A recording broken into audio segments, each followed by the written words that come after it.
नमस्कार मित्रों, मैं धर्मेंद्र कुमार राय और इस वीडियो सेशन में आपका बहुत बहुत स्वागत है। ये वीडियो सेशन जो हो रहा है वो लॉ ऑफ एविडेंस पर है और लॉ ऑफ एविडेंस से जितने भी प्रश्न आपके एग्जामिनेशन के पॉइंट ऑफ व्यू से जरूरी समझ में आ रहे हैं उन प्रश्नों का संकलन है ये। और इस पूरे लॉ ऑफ एविडेंस से हम लगभग 5 से 550 प्रश्नों को हम सॉल्व कराएंगे और जहां जरूरत होगी उसको हम एक्सप्लेन भी करेंगे ताकि आपको उन चीजों को रेलेवेंसी समझ में आए। तो इसी पर्पज के लिए, और ये सिर्फ लॉ ऑफ एविडेंस से ही नहीं बल्कि लॉ अदर लॉ भी हैं, जैसे माइनर हो चाहे मेजर हो, एविडेंस के अलावा आपको सीपीसी हो सकता है, ट्रांसफर ऑफ प्रॉपर्टी एक्ट हो सकता है, और भी sale of goods act, partnership act हैं, नेगोशिएबल इंस्ट्रूमेंट एक्ट हैं। तो बहुत सारे लॉ का मैंने कर दिया है और कुछ लॉ अभी जो बचे हुए हैं उसको भी मैं बहुत जल्दी अपडेट कर दूंगा इस यूट्यूब पर। तो आप यही 3-4 घंटे का जो सेशन हुआ करेगा उस सेशन में अपने आप को आप पूरी तरीके से रिवाइज कर पाएंगे उस सब्जेक्ट को, और इस तरीके से सब्जेक्ट पर कमांड करना आसान हो जाएगा। तो आप जो लोग क्लास में आ चुके हैं वो बताएं कि क्या मेरी आवाज़ आप तक बिल्कुल क्लियर पहुंच रही है। लाडली, राज वर्मा, रितिका शर्मा, सबको नमस्ते। क्या मेरी आवाज़ आप लोगों तक बिल्कुल क्लियर पहुंच रही है?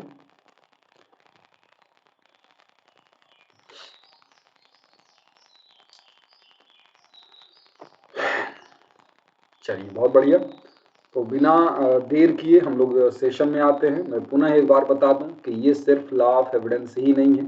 लॉ ऑफ एविडेंस को जो लाइव देख रहे हैं उनके लिए तो लॉ ऑफ एविडेंस 3 हिस्सों में बटा होगा।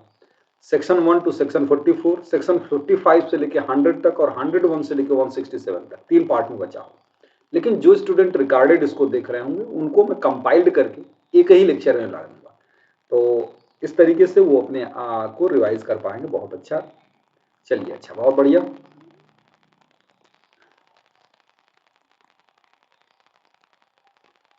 तो आज का पहला प्रश्न जो होगा वो आपके स्क्रीन पर दिखाई दे रहा है और वो प्रश्न है, भारतीय साक्ष्य अधिनियम। भारतीय साक्ष्य अधिनियम कब प्रवृत्त हुआ, यानी कब लागू हुआ? आपके सामने ये सारे ऑप्शन हैं। कब लागू हुआ भारतीय साक्ष्य अधिनियम? तो लागू हुआ था ऑप्शन नंबर सी, 1 सितंबर 1872। इसको आप जानते ही हैं। 1 सितंबर 1872 को इंडियन कॉन्ट्रैक्ट एक्ट भी लागू किया गया था और इंडियन एविडेंस एक्ट भी लागू किया गया था। चलिए अगला प्रश्न ले लेते हैं। भारतीय साक्ष्य अधिनियम लागू नहीं होता न्यायालय के समक्ष पेश किए गए शपथ पत्रों पर, मध्यस्थ के समक्ष कार्यवाहियों पर, कि न्यायालय के समक्ष न्यायिक कार्यवाहियों पर, किस पर लागू नहीं होता?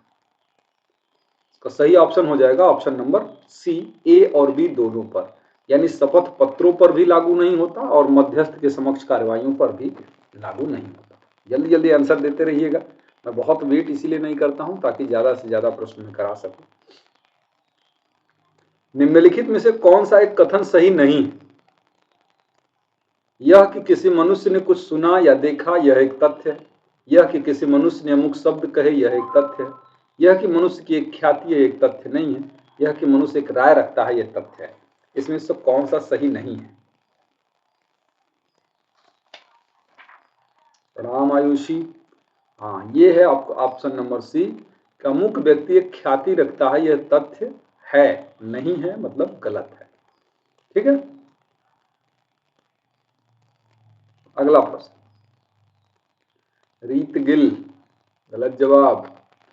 भारतीय साक्ष्य अधिनियम का शब्दकोश किसने तैयार किया था, यानी सीधी सी बात, ड्राफ्ट किसने तैयार किया था? डेनिंग ने, डायसी ने, मैकाले ने कि स्टीफन ने? साक्ष्य अधिनियम का शब्दकोश किसने तैयार किया था? ऑप्शन नंबर डी सही हो जाएगा, जेएफ स्टीफन ने। जैसे आईपीसी में आप देखते हैं कि इसका ड्राफ्ट तैयार किया था लॉर्ड मैकाले ने, उसी तरीके से इसका भी ड्राफ्ट तैयार किया गया था जेएफ स्टीफन ने।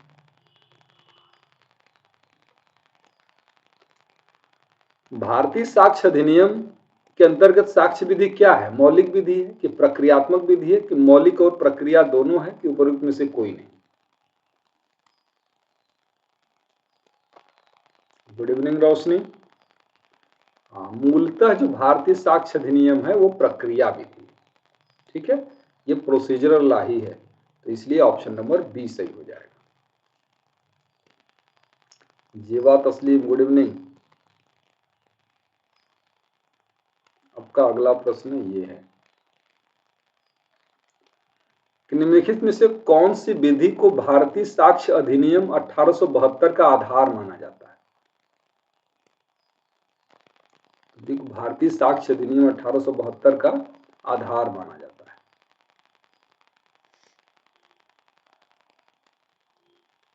है। ऑप्शन पढ़ लिया, इसका सही ऑप्शन हो जाएगा ऑप्शन नंबर डी, उस स्थान की विधि जहां किसी मामले में कार्रवाई की जानी है। इसको कहा जाता है लेक्स फोरी, है ना। साक्ष्य विधि कभी कभी प्री में पूछ भी देता है कि किस प्रकार की विधि है, तो लेक्स फोरी। लेक्स फोरी का मतलब उस स्थान की विधि जहां कार्रवाई की जानी।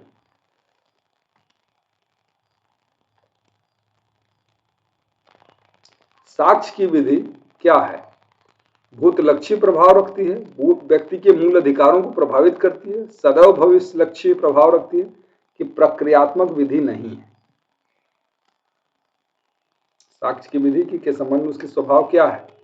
ये भूत लक्ष्य प्रभाव रखती है। साक्ष्य विधि भूत लक्ष्य प्रभाव रखती है।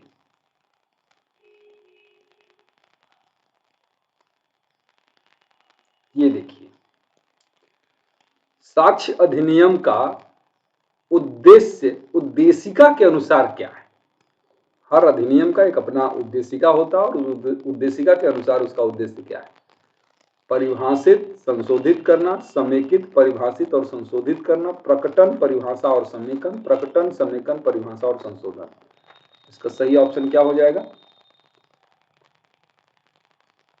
समेकित, परिभाषित एवं संशोधित करना। ऑप्शन नंबर बी सही हो जाएगा। प्रणाम लाडली। ये है आपका अगला प्रश्न कि भारतीय साक्ष्य अधिनियम में कितने अध्याय एवं कितनी धाराएं? बताइए, आसान है। Sulekha, good evening. साक्ष्य अधिनियम में कितने अध्याय एवं कितनी धाराएं हैं?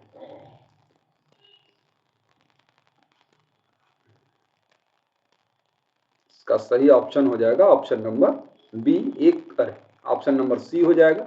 167 धाराएं हैं और 11 अध्याय हैं, और 3 पार्ट हैं, 3 भाग।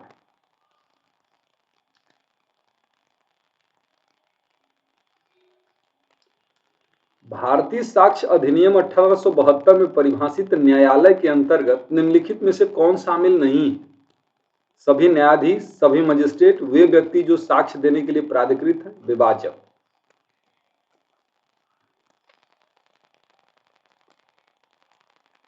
सही ऑप्शन ऑप्शन नंबर डी, मध्यस्थ न्यायालय में शामिल नहीं है एविडेंस एक्ट के अंतर्गत।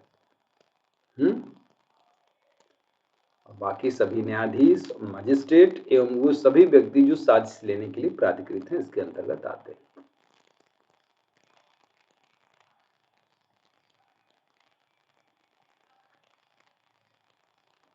अधिनियम की धारा 3 में परिभाषित शब्दों के संबंध में निम्नलिखित में से कौन सा सही नहीं है?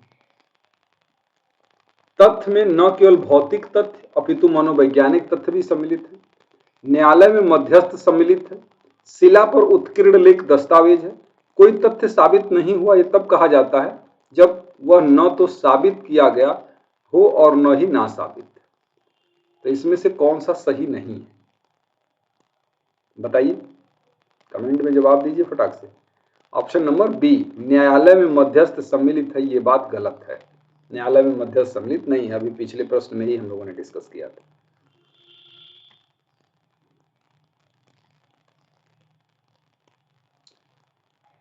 कोई वस्तु, वस्तुओं की अवस्था या वस्तुओं का संबंध जो इंद्रियों द्वारा बोधगम्य हो, क्या है? साक्ष्य, तथ्य, विवाद्यक तथ्य, उपरोक्त में से कोई नहीं। सेक्शन 3 में परिभाषा है ना, कोई भी वस्तु, वस्तुओं की अवस्था या वस्तुओं का संबंध जो इंद्रियों द्वारा बोधगम्य हो, वो एक तथ्य है। Option number B.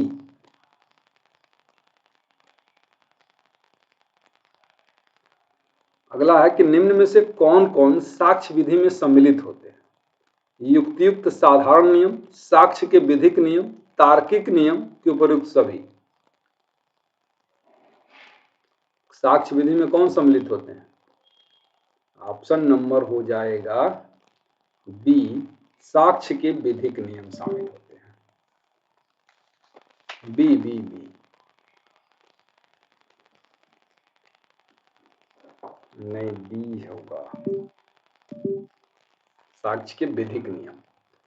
चलिए अगला प्रश्न है आपके सामने ये कि वे तथ्य जिन्हें किसी वाद में एक पक्षकार द्वारा अभिकथित किया जाता है तथा दूसरे पक्षकार द्वारा इनकार या मना किया जाता है, वो कैसे तथ्य कहलाते हैं? सकारात्मक कि नकारात्मक कि सुसंगत कि विवाद्यक? किस प्रकार के तथ्य हैं वो? इसको हम विवाद्यक तथ्य कहते हैं। एक पार्टी एसर्ट करती है और दूसरी डिनाई करती है तो झगड़ा खुल गया, फिर यही हो गया झगड़े की जड़, विवाद्यक तथ्य।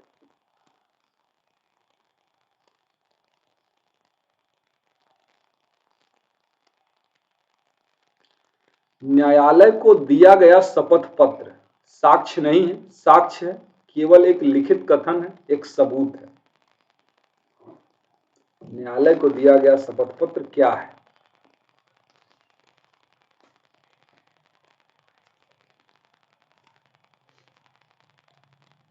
ऑप्शन नंबर ए, साक्ष्य नहीं। Very good Bhim.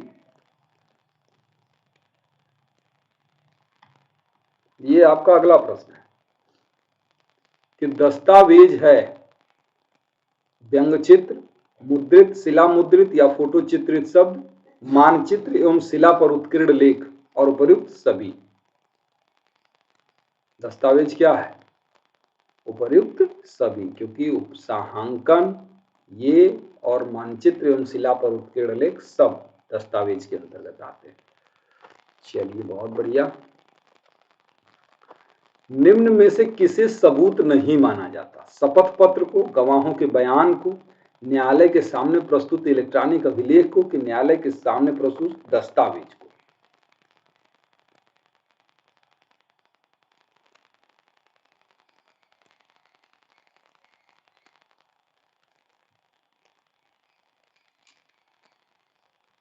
ये शपथ पत्र दिख गया तो इसका मतलब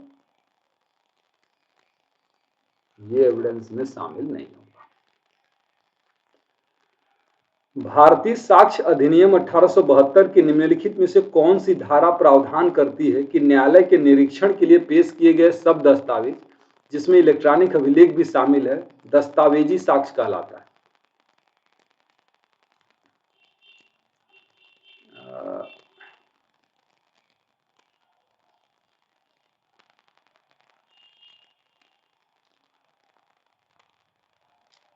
ऑप्शन नंबर डी, कहीं नहीं लिखा हुआ है। न्यायालय के निरीक्षण के लिए पेश किए गए सब दस्तावेज जिसमें इलेक्ट्रॉनिक अभिलेख भी शामिल हैं वो दस्तावेजी साक्ष्य नहीं, प्राथमिक साक्ष्य कहलाता है। ये बात कही गई है धारा 61 में।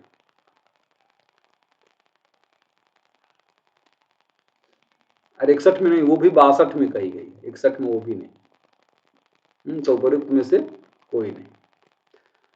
हाँ, और दस्तावेजी साक्ष्य की जो डिफिनीशन है वो सेक्शन 3 में दी गई। अगला प्रश्न है कि कोई भी तथ्य जिसमें प्रमाणकारी बल हो साक्ष्य कहलाता है। यह परिभाषा किसकी है?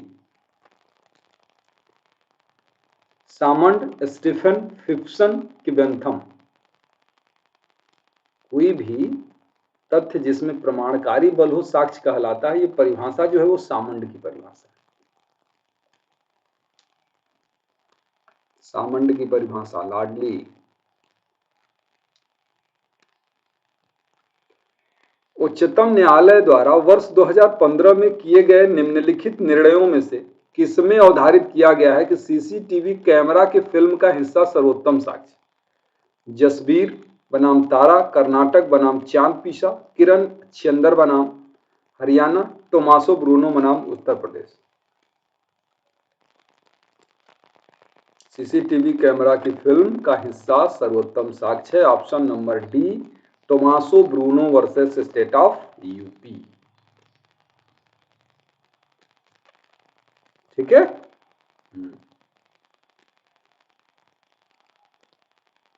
अगला प्रश्न है आपके स्क्रीन पर। भारतीय साक्ष्य अधिनियम प्रत्यक्ष रूप से उल्लिखित नहीं करता मौखिक साक्ष्य, दस्तावेजी साक्ष्य, द्वितीयक साक्ष्य की प्रत्यक्ष परिस्थितिजन्य साक्ष्य, किसके बारे में साक्ष्य अधिनियम में प्रत्यक्ष रूप से उल्लेख नहीं? तो सही ऑप्शन हो जाएगा option number D, circumstantial evidence को किसी धारा में प्रत्यक्ष रूप से नहीं बताया गया है। बाकी सेक्शन 3 में मौखिक साक्ष्य को बताया भी गया है और सेक्शन 59 और सेक्शन 60 इसके बारे में बात करता है। दस्तावेजी साक्ष्य के बारे में आप जान ही रहे हैं कि 61 से लेके आगे तक है। सेकेंडरी एविडेंस सेक्शन 63 में डिफाइन है और परिस्थिति जन्य साक्ष्य किसी धारा में नहीं।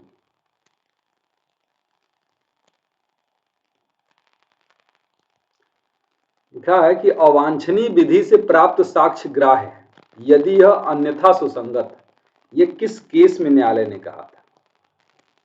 अवांछनीय विधि से प्राप्त साक्ष्य ग्राह्य है यदि यह अन्यथा सुसंगत है।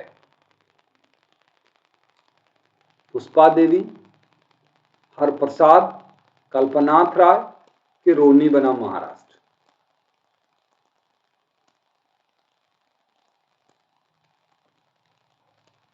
का ऑप्शन नंबर ए हो जाएगा पुष्पा देवी एम जाटिया बनाम एम एल बाधवा। क्या कहा गया था? अवांछनीय विधि से प्राप्त साक्ष्य ग्राह्य है यदि यह अन्यथा सुसंगत।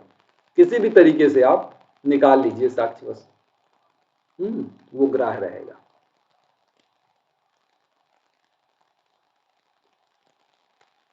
किस न्याय निर्णय में परिस्थिति जन्य साक्ष्य के बारे में 5 स्वर्णिम सिद्धांत प्रतिपादित किया गया है? परिस्थिति जन्य साक्ष्य के बारे में उत्तर प्रदेश राज्य बनाम एम.के. एंथोनी, सदाशिव बहादुर सिंह विरुद्ध बनाम विंध्य प्रदेश राज्य, सदत विरधी चंद बनाम महाराष्ट्र, शंकरी प्रसाद बनाम भारत।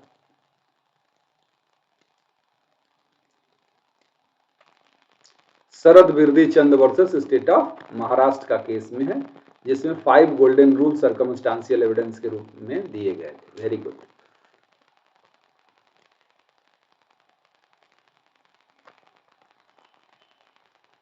ये आपका अगला प्रश्न कि निम्नलिखित में से किसे साक्ष्य अधिनियम की धारा 3 के तहत साक्ष्य नहीं माना जा सकता? वार्तालाप की टेप रिकॉर्डिंग, शपथ पत्र, अदालत के निरीक्षण के लिए प्रस्तुत किए इलेक्ट्रॉनिक रिकॉर्ड, अदालत के निरीक्षण के लिए प्रस्तुत किए गए। इसमें ऑप्शन नंबर हो जाएगा बी, शपथ पत्र दिख गया तो समझ लीजिए कि एविडेंस में शामिल नहीं है वो। Very good, option number B. ये है आपका अगला प्रश्न कि भारतीय साक्ष्य अधिनियम के अंतर्गत निम्नलिखित में से क्या सही नहीं है? पढ़िएगा, क्या सही नहीं है और क्या साक्ष्य नहीं?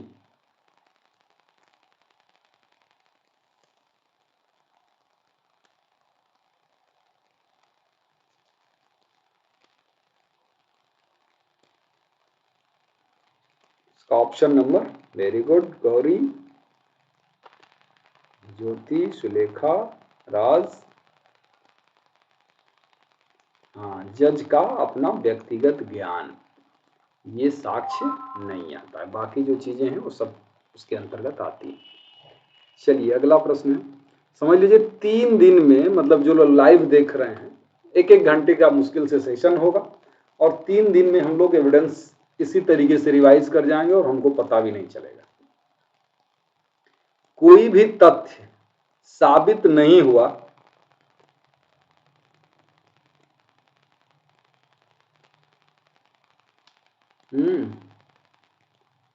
कोई भी तथ्य साबित नहीं हुआ यह कहा जाता है जब वह ना साबित हुआ है, जब न्यायालय अपने समक्ष विषयों पर विचार करने के पश्चात विश्वास करे कि उसका अस्तित्व नहीं है, जब कोई प्रज्ञावान व्यक्ति अधिसंभाव्य समझे कि उस तथ्य का अस्तित्व नहीं है, जब वह न तो ना साबित हुआ और ना ही ना साबित हुआ, तो उसको हम कहते हैं साबित नहीं हुआ। क्या ऑप्शन सही है? ऑप्शन नंबर डी सही हो जाएगा। जब वो तथ्य न तो साबित हो पाया और न ही ना साबित हो गया, अधर में लटका है, इसका मतलब साबित नहीं हुआ।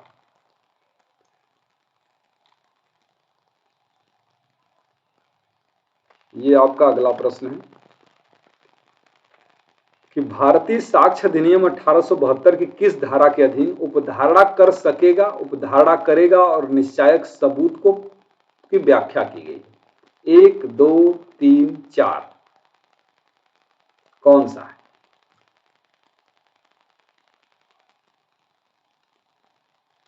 ये हो जाएगा सेक्शन 4 में उपधारणा करेगा, कर सकेगा और निश्चायक सबूत।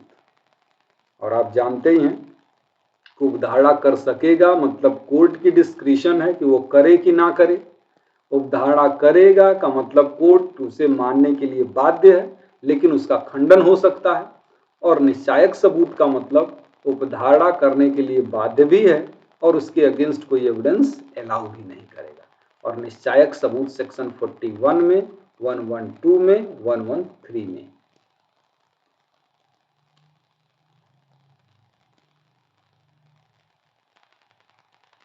साक्ष्य अधिनियम में सम्मिलित है प्रिजम्प्शियो ज्यूरिस केवल, प्रिजम्प्शियो हिमिनिस केवल, उपयुक्त दोनों उपयुक्त में से कोई नहीं।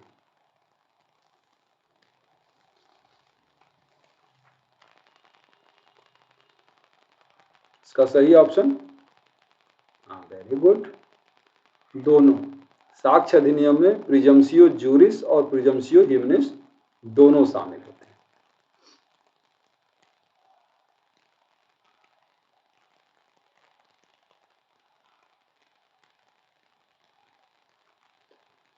नेक्स्ट है कि विधि की अखंडनीय उपधारणा भारतीय साक्ष्य अधिनियम 1872 के निम्न में से किस शब्दावली में व्यक्त किए गए? अखंडनीय उपधारणा, उपधारणा कर सकेगा में कि उपधारणा करेगा में कि निश्चायक सबूत में कि उपयुक्त सभी में? अभी इसकी बात हुई थी हम लोगों की। ऑप्शन नंबर सी सही हो जाएगा, निश्चायक सबूत है। क्योंकि देखिए हमने अभी थोड़ी देर पहले डिस्कस किया था कि उपधारणा कर सकेगा, करेगा और निश्चायक सबूत। तो ये करेगा और निश्चायक सबूत दोनों विधि की उपधारणा है, लेकिन करेगा इसका खंडन हो सकता है लेकिन निश्चायक सबूत का खंडन नहीं हो सकता। वही चीज यहां पर है कि विधि की अखंडनीय उपधारणा का मतलब निश्चायक सबूत। अमेनिया प्रिजुम्टर राइट इज एक्टा सुक्ति का अर्थ क्या है? पढ़िए, आपके सामने स्क्रीन पर ऑप्शन है।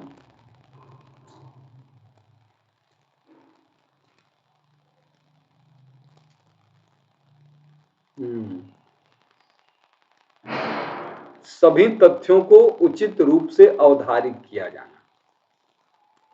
अमेनिया प्रिजुम्टर राइट इज एक्टा का अर्थ है कि सभी तथ्यों को उचित रूप से अवधारित किया जाना। चलिए अगला प्रश्न है आपके सामने ये।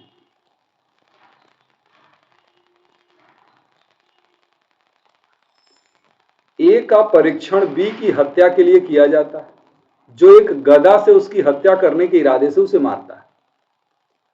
ए के परीक्षण के समय निम्नलिखित में से कौन सा तथ्य विवाद्य तथ्य नहीं है? ए का गदा से बी को मारना, ए का सी से बातचीत, ए का गदा से बी की मृत्यु कारित करना, ए का बी का मृत्यु कारित करने का आशय। इसमें से कौन सा विवाद्य तथ्य नहीं है? बिल्कुल सही है ऑप्शन नंबर बी, ए का सी से बातचीत करना कोई विवाद्य तथ्य नहीं। Very good.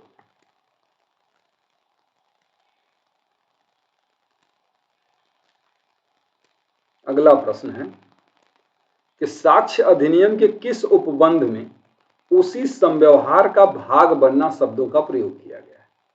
5 में, 6 में, 7 में, 8 में?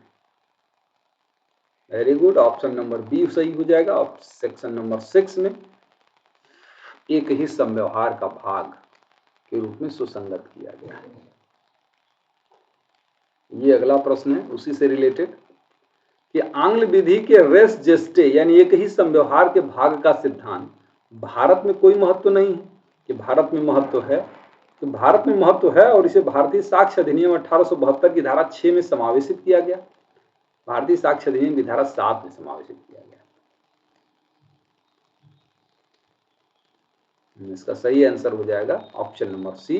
इसका महत्व है, एक ही समव्यवहार का भाग यहाँ प्रयोग किया गया है, रेस जेस्टे शब्द नहीं है।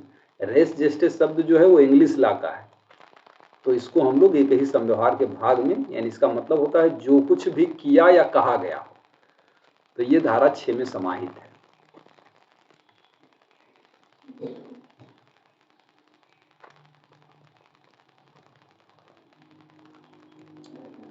वे तथ्य जो भले ही विवाद्यक नहीं है, विवाद्यक तथ्य से इस प्रकार जुड़े हैं कि वे एक ही समव्यवहार के भाग होते हैं, और वे संबंधित तथ्य और कार्य सिद्धांत के अंतर्गत सुसंगत होते हैं, नहीं होते अनुसूर सा प्राथमिक सा। क्या सही होगा इसमें?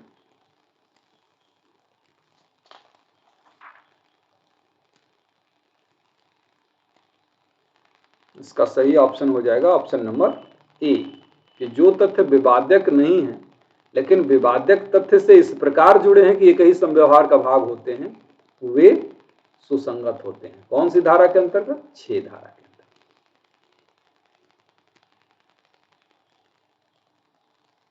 ये है आपका अगला प्रश्न।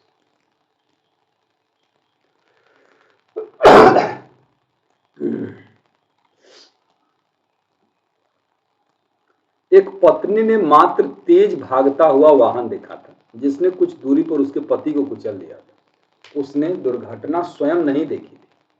पति की एक दिन बाद हृदयाघात से मृत्यु हो गई। क्या पत्नी का यह साक्ष्य लिया जा सकता है कि दुर्घटना के उपरांत घायल पति ने उससे क्या कहा था?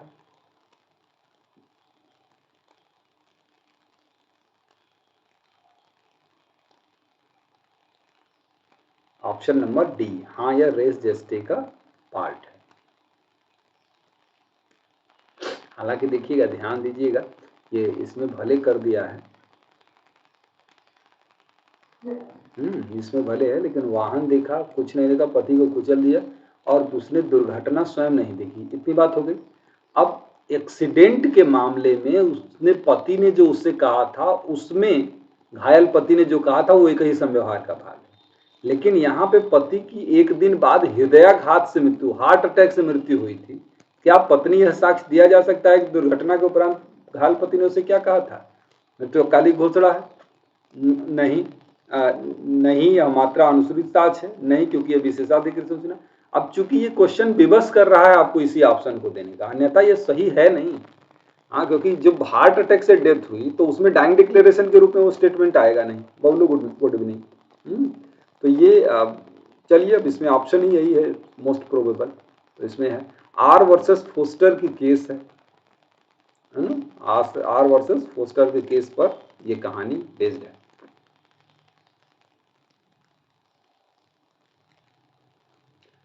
किस वाद में यह अभिनिर्धारित हुआ था कि टेप रिकॉर्ड बातचीत भारतीय साक्ष्य अधिनियम की धारा 6, 7, 8 के अंतर्गत सुसंगत है? का सही ऑप्शन पढ़ लीजिए, मैं बताऊं। इसका सही ऑप्शन है R M Malkani versus state of Maharashtra. Tape record, जो बातचीत के किसी भाग को टेप रिकॉर्ड कर लिया जाता है, वो भी धारा 6, 7, 8 के अंतर्गत सुसंगत होगा। एक सेकेंड।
अब देखिएगा कि आवाज की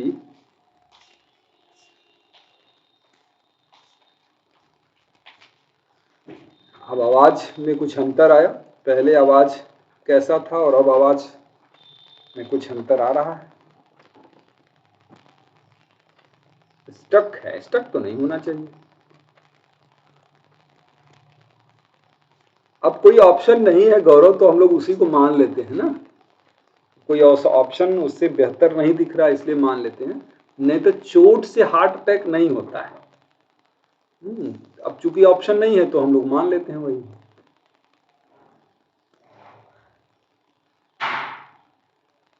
अच्छा, पहले भी ठीक था। चलिए, अच्छा अगला प्रश्न कर लेते हैं।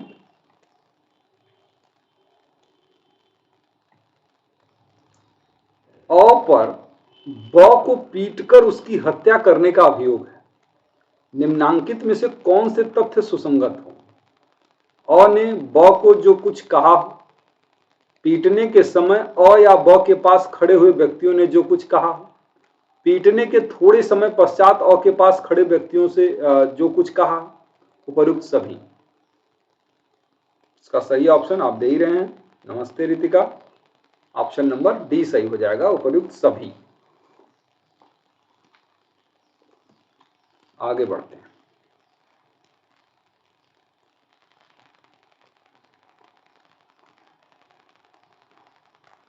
कि भारतीय साक्ष्य अधिनियम के अधीन रेस जेस्टे का सिद्धांत लागू होता है केवल दीवानी मामलों में, फौजदारी मामलों में, केवल प्रशासनिक मामलों में, कि ए और बी दोनों में?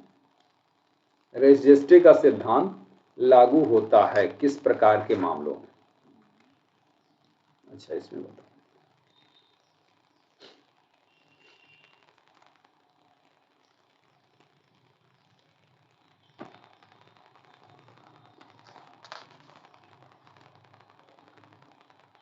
दीवानी एवं फौजदारी दोनों प्रकार के मामलों में।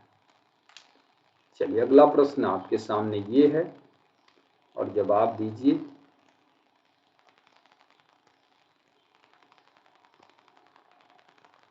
कि विचारणीय प्रश्न यह है कि क्या क ने ख को लूटा? निम्नलिखित कथनों में से कौन सा कथन गलत है? ख की जेब में रुपए थे, यह सुसंगत तथ्य। ख ने क को रुपए बताए थे, यह सुसंगत तथ्य। ख ने क के पुत्र को कहा था कि उसके पास रुपए हैं, सुसंगत तथ्य।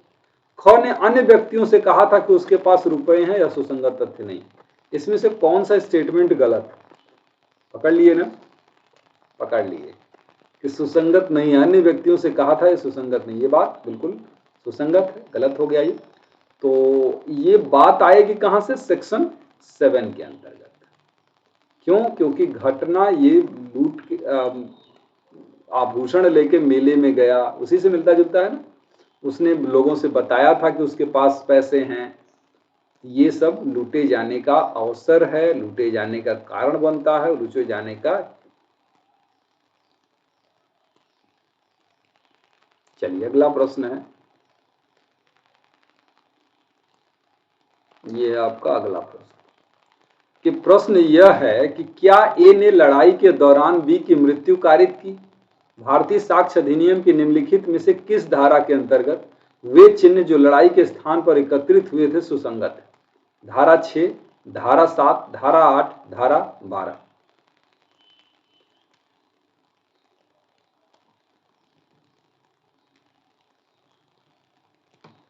का सही ऑप्शन हो जाएगा धारा 7 के अंतर्गत। क्यों? परिणाम, प्रसंग हेतु परिणाम, ओकेजन काज इफेक्ट, इसी धारा के अंतर्गत रिलेवेंट होता है। और जहां पे गए थे वहां जो लड़ाई के स्थान पर चिन्ह जो हैं वो इस बात का परिणाम है कि वहां पर लड़ाई हुई थी।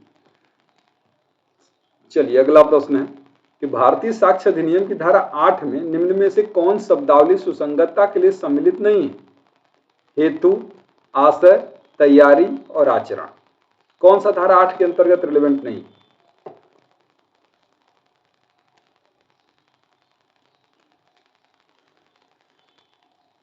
बिल्कुल, ये आशय इसके अंतर्गत नहीं, क्योंकि आशय, ज्ञान, उपेक्षा, उतावलापन ये सब हो जाएगा सेक्शन 14 के अंतर्गत। हेतु, तैयारी, प्रीवियस और सब्सिक्वेंट कंडक्ट, ये 8 के अंतर्गत। अगला प्रश्न है कि प्रश्न यह है कि क्या अ के साथ बलात्संग किया गया था? यह तथ्य कि उसने परिवाद किए बिना कहा कि मेरे साथ बलात्संग किया गया है, यह आचरण के रूप में सुसंगत नहीं है, सुसंगत है, अंशतः सुसंगत है, न तो सुसंगत न ही विसंगत। बताइए, ये अच्छा प्रश्न है।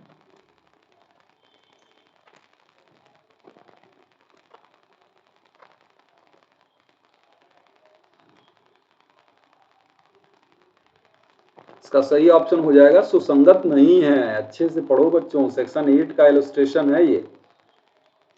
परिवाद किए बिना कहना कि मेरे साथ बलात्संग हुआ है, ये सुसंगत नहीं होगा धारा 8 के अंतर्गत।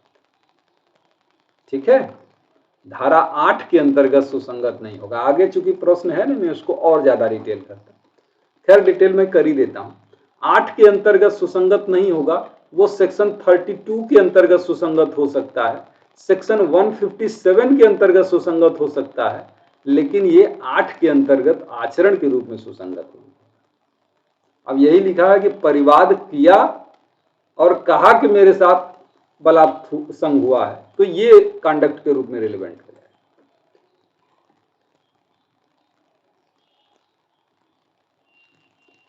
प्रश्न यह है कि क्या ए को लूटा गया? यह तथ्य कि उसने किसी शिकायत किए बिना कहा कि उसे लूट लिया गया, सुसंगत तथ्य की तैयारी दर्शित करते हुए सुसंगत है, आचरण दर्शित करते हुए सुसंगत है, सुसंगत तथ्य के प्रभाव को दर्शित करते हुए सुसंगत है, कि साक्ष्य अधिनियम की धारा 32 और 157 के अंतर्गत सुसंगत है। ऑप्शन नंबर डी सही हो जाएगा। हो गया ना पिछले प्रश्न को, कि लूट किए बिना कहना कि मुझे लूट लिया गया है सुसंगत नहीं होता है धारा 8 के अंतर्गत, आचरण के रूप में सुसंगत नहीं है 32 और 157 के अंतर्गत।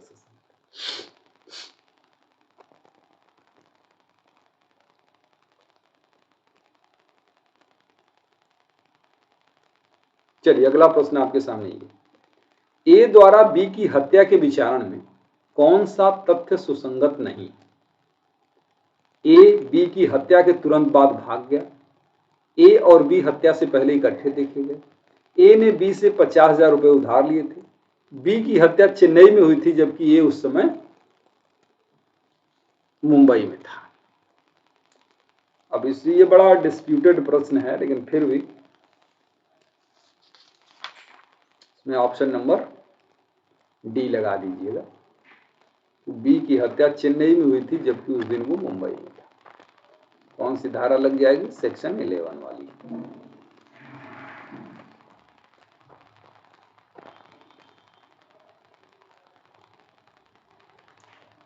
अ पर चोरी का अभियोग है, उसे चोरी की संपत्ति ब को देते हुए देखा गया, ब वह संपत्ति अ की पत्नी को देते हुए देखा गया, ब संपत्ति देते हुए कहता है कि अ ने कहा है कि तुम्हें इसे छिपा देना है। ब का कथन क्या है? सुसंगत है यदि ब अनुमति दे तो, सुसंगत नहीं है, सुसंगत है तथा उस तथ्य को स्पष्ट करने के लिए जो किसी संव्यवहार का भाग है, विवाद्य तथ्य नहीं है।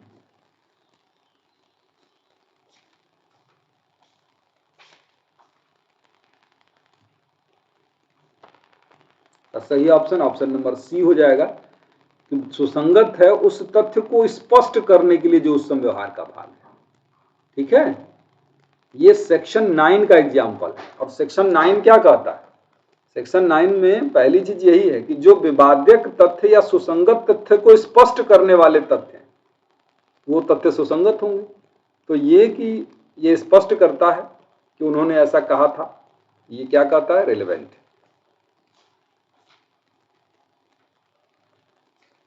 शिनाख्त परेड सुसंगत है, साक्ष्य अधिनियम की धारा 7, 8, 9, 11।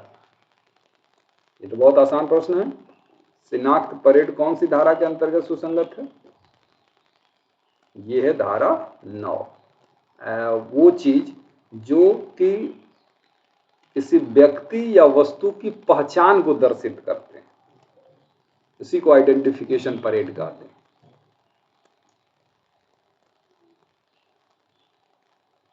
अच्छा, पहचान की जो कार्यवाही होती है धारा 9 के अंतर्गत साक्ष्य विधि के अधीन एक क्या है? सारवान साक्ष्य है कि संपोषक साक्ष्य है कि अनुश्रुत साक्ष्य है कि कोई साक्ष्य ही नहीं?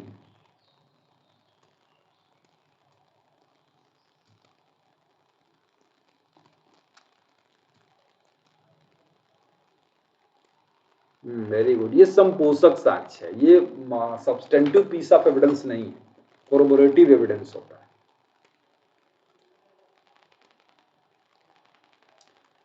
तो नेक्स्ट है कि शिनाख्त परेड से संबंधित महत्वपूर्ण केस कौन सा है इसमें से? आपके सामने जो है शिनाख्त परेड से संबंधित केस कौन सी है?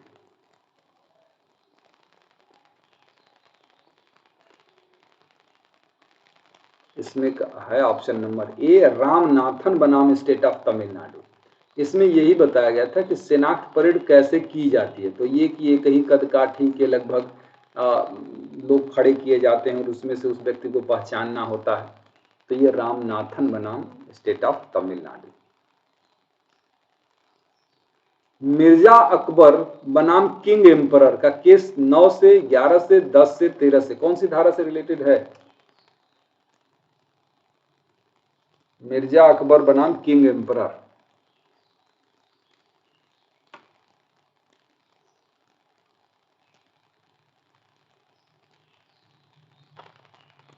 सेक्शन 10, ये है सेक्शन 10 से रिलेटेड है।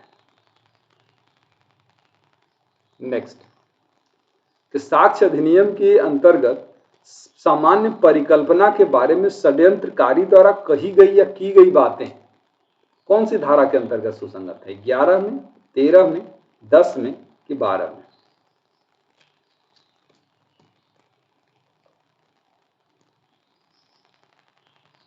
हाँ सुलेखा, ये ऑप्शन हो जाएगा ऑप्शन नंबर सी 10। 11 में तो प्लिया फेलिबाई है, ये कस्टम हो जाएगा, ये कंपनसेशन के अमाउंट को प्रभावित करने वाला। तो सेक्शन 10 आर वर्सेस ब्लैक की केस भी है इस पर, और मिर्जा अकबर वाली केस है ही।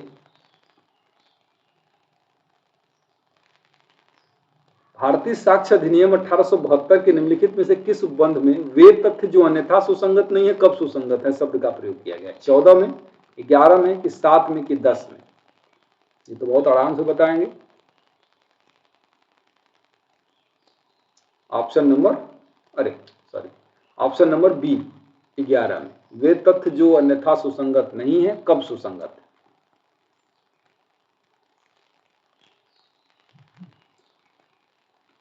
पर यह आरोप है कि उसके द्वारा कोलकाता में किसी दिनांक को हत्या की गई, उसके द्वारा यह अभिवाक किया गया कि उस दिनांक को वह मुंबई में था। द्वारा किया गया यह कथन भारतीय साक्ष्य अधिनियम की किस धारा के अंतर्गत सुसंगत है? 8, 9, 11, 14?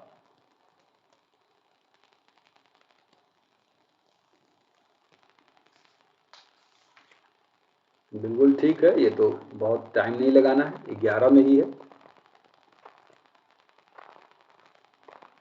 दूधनाथ पांडे बनाम स्टेट ऑफ यूपी का केस किससे रिलेटेड है? पढ़िए, दूधनाथ पांडे बनाम स्टेट ऑफ यूपी।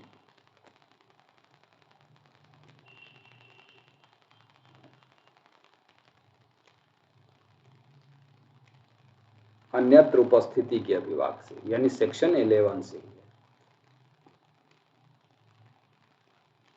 निम्नलिखित में से कौन सा तथ्य भारतीय साक्ष्य अधिनियम की धारा 14 में शरीर या मन की दशा या शारीरिक संवेदना का अस्तित्व दर्शाने के रूप में वर्णित नहीं? ज्ञान, सद्भावना, उपेक्षा, हेतु?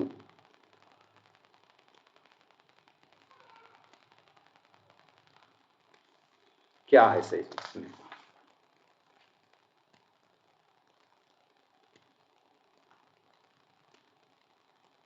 तो सही ऑप्शन हो जाएगा ऑप्शन नंबर डी, हेतु।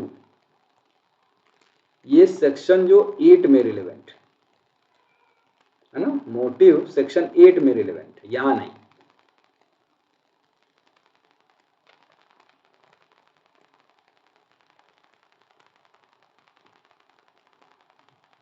ये देखिए कि और चोरी का एक ऐसा माल प्राप्त करने का अभियुक्त है जिसे वह जानता है कि वह चोरी का है। यह शब्द कर दिया जाता है कि चोरी की एक विशिष्ट वस्तु उसके कब्जे में थी। यह तथ्य कि उसी समय उसके कब्जे में अन्य चोरी की वस्तुएं थी, ये सुसंगत नहीं है कि सुसंगत है कि न तो सुसंगत न ही विसंगत, ग्राह्य नहीं।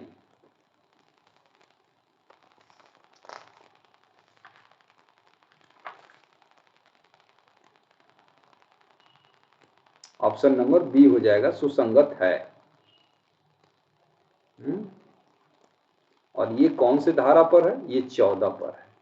किस पर? ये नॉलेज पर, कि क्या उसे इस बात का ज्ञान था कि उसके कब्जे में जो चीजें हैं वो चोरी की हैं।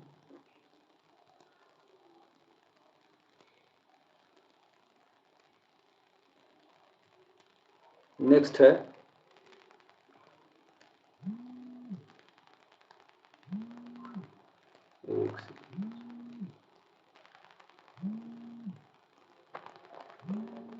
एक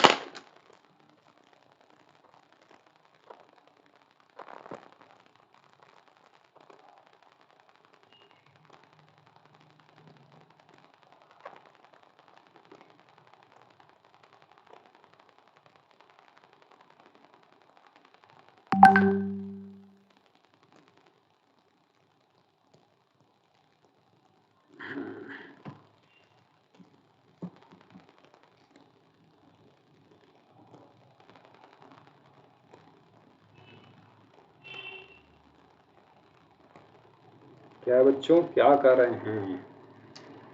अच्छा, ये वाला देख के बता रहे हैं। हाँ, कि क साशय असन द्वारा ख की मृत्यु कारित करने के लिए हत्या के लिए विचारित है। यह तथ्य कि क लोगों पर उनकी हत्या करने के लिए असन करने का अभ्यासी था, ये चीज सुसंगत है कि विसंगत है, कि न तो सुसंगत न ही विसंगत, कि विवाद्य तथ्य है? क्या सही है इसमें? ये विसंगत है। क्यों?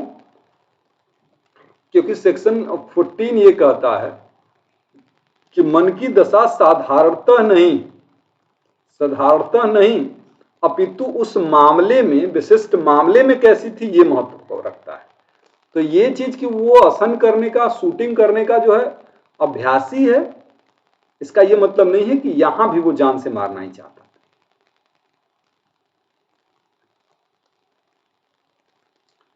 और एक ऐसी उपेक्षा के लिए ब पर वाद लाता है जो ब ने उसे युक्तियुक्त रूप से अनुपयोग्य गाड़ी भाड़े पर देने के द्वारा की, जिससे अ को क्षति हुई थी। यह तथ्य कि ब उन गाड़ियों के बारे में जिन्हें वो भाड़े पर देता था अभ्यासतः उपेक्षावान था। सुसंगत है, विसंगत है? न तो सुसंगत न ही विसंगत, सुसंगत भी है और विसंगत भी है। अभ्यासतः उपेक्षावान था, इसका मतलब है कि वो विसंगत हो जाएगा।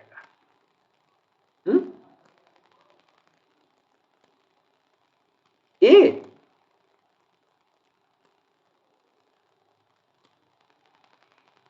ए ये बता रहे हैं आप लोग। ऐसी उपेक्षा के लिए वाद लाता है जो युक्तियुक्त रूप से अनुपयोग गाड़ी देने द्वारा बक द्वारा जिसको क्षति यह तथ्य कि उन गाड़ियों के बारे में जिन्हें भाड़े पर देता अभ्यास था उपेक्षा मानता, यह चीज विसंगत है। अभी जस्ट इसी को हमने एक्सप्लेन किया था।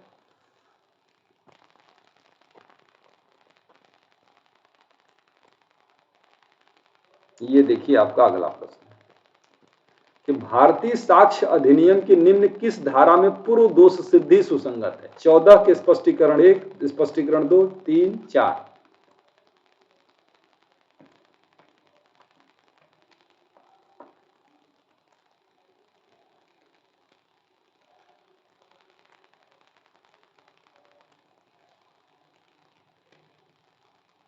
बेटा किसमें दिया था?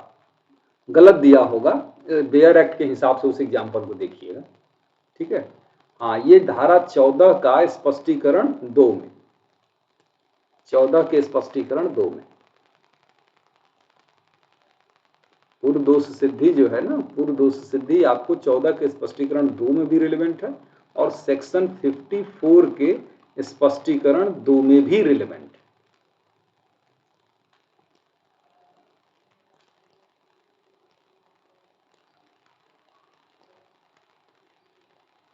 निम्नलिखित में से कौन सा कथन सही नहीं है? अपेक्षित मानसिक दशा पढ़ लीजिए, इसको थोड़ा सा बड़ा है।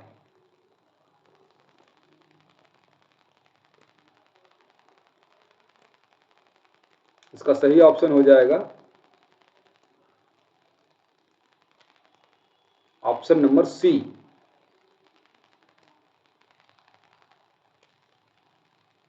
साधारणतः मन की दशा को साबित करता हो, साक्ष्य दिया जा सकता है। गलत हो गया नहीं, ऑप्शन नंबर सी। अगला प्रश्न है आपका ये कि प्रश्न यह है कि क्या एक विशिष्ट पत्र ए को मिला यह तथ्य कि पत्र सम्यक अनुक्रम में डाक में डाला गया था और वह पुनः प्रेषण द्वारा लौटाया नहीं गया, ये सुसंगत नहीं है, विसंगत है, सुसंगत है, इसमें से कोई नहीं। ये चीज क्या होगी? सुसंगत है। कौन सी धारा के अंतर्गत? 16। कारोबार का अनुक्रम जो है ना, वो धारा 16 के अंतर्गत सुसंगत है। धारा 16 इस सिद्धांत पर कार्य करता है कि जो चीज जैसे होनी चाहिए वैसे की गई थी, तो ये चीज की अगर लेटर छोड़ा गया है तो वो पहुंचा ही होगा।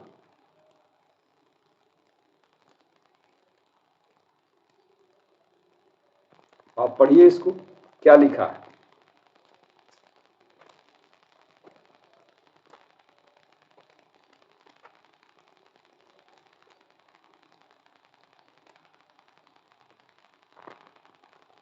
का सही ऑप्शन पढ़िए।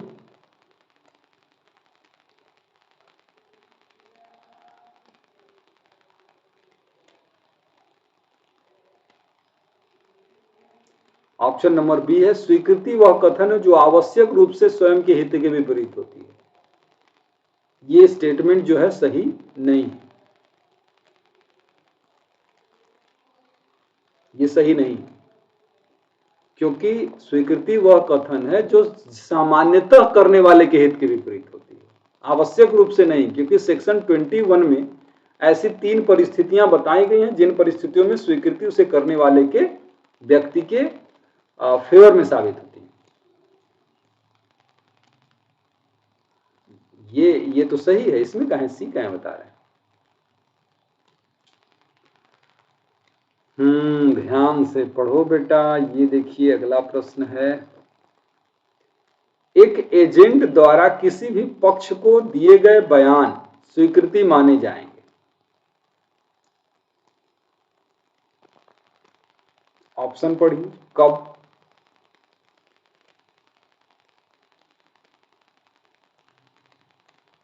का सही ऑप्शन कौन सा सही हो जाएगा? ये होगा ऑप्शन नंबर सी। यदि न्यायालय के अनुसार केस की परिस्थितियों को देखते हुए एजेंट स्पष्ट या विवक्षित रूप से अधिकृत किया गया।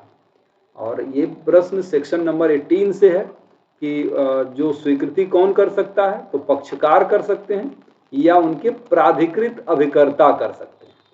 और ये प्राधिकृत अभिकर्ता जो होते हैं वो एक्सप्रेसली भी प्राधिकृत हो सकते हैं और इम्प्लाइडली भी।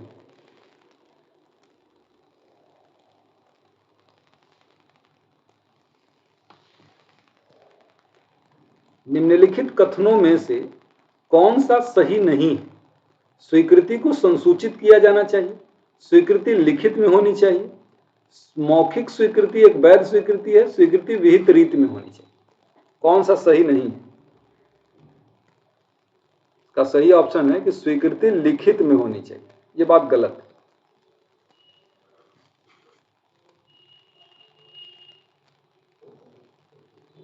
संस्वीकृति लिखित, मौखिक या किसी भी रूप में हो सकती है।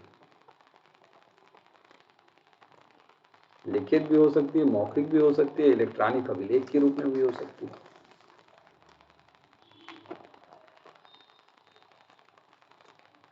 प्रश्न यह है कि क्या क द्वारा ख को बेचा गया घोड़ा स्वस्थ था? संव्यवहार के समय क ने ख से कहा कि ग को घोड़े की संपूर्ण जानकारी है, ख घोड़े के बाबत ग से पूछ ले। इस स्थिति में निम्न कथनों में से कौन सा कथन गलत है? घोड़े के कथन बाबत क का कथन स्वीकृति हो सकता है, घोड़े के बाबत ग का कथन स्वीकृति नहीं हो सकता। घोड़े के बाबत क के कर्मचारी का कथन स्वीकृति नहीं हो सकता। इसमें से सभी गलत है। क्या ऑप्शन आपको सही लग रहा है?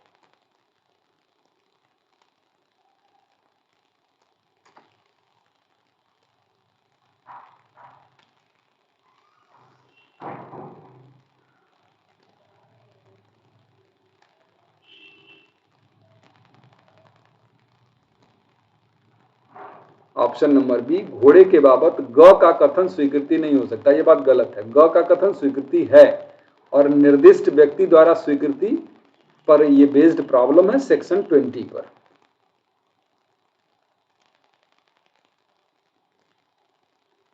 बताइए ये कौन सा प्रश्न है? किसी दस्तावेज की अंतर वस्तु के बारे में मौखिक स्वीकृतियां सुसंगत होती हैं जब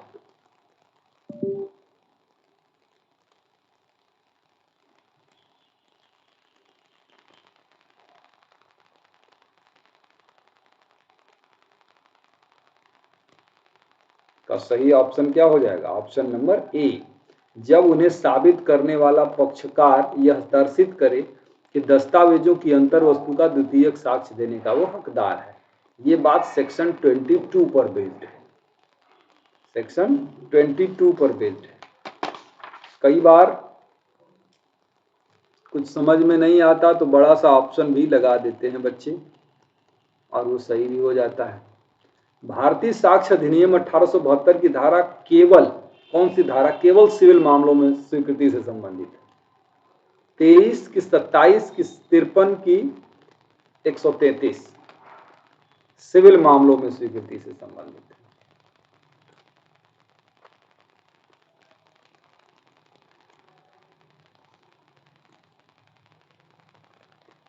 ऑप्शन नंबर ए हो जाएगा। सेक्शन 23 जो है ना वो सिविल मामलों में स्वीकृति से संबंधित है।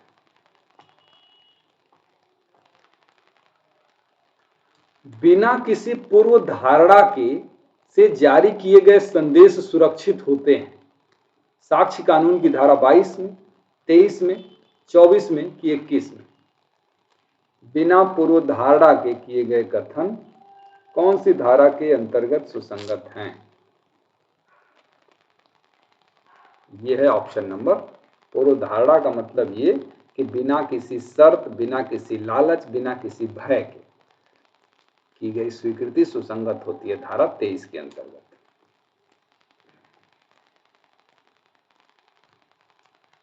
नेक्स्ट है कि संस्वीकृति एक स्वीकृति है जो कि किसी समय ऐसे व्यक्ति द्वारा की गई है जिस पर अपराध का आरोप है तथा जिसके कथन या सुझाव से यह अनुमानित होता है कि उसने वह अपराध किया है। उपरोक्त परिभाषा किसने दी थी? Stephen, Macaulay, Atkin, millet.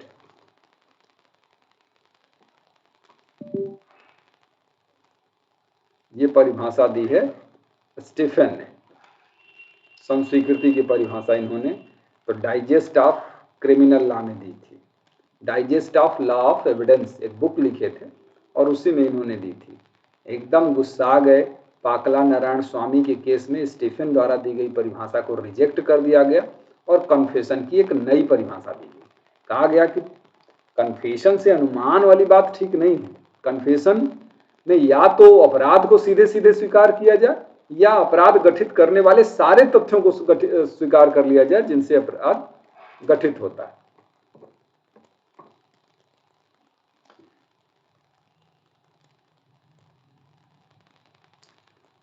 निम्नलिखित में से कौन सा निर्णय प्राधिकारवान व्यक्ति के समक्ष संस्वीकृति से संबंधित है?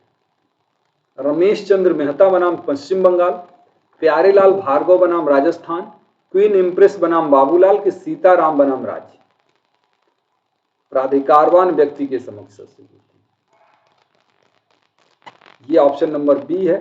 प्यारेलाल भार्गव बनाम state of Rajasthan. Pyarelal versus state of Rajasthan की जो केस है वो आप थेफ्ट में भी पढ़ते हैं ना, आईपीसी में इस केस को पढ़ते हैं। चलिए अगला प्रश्न कर लेते हैं।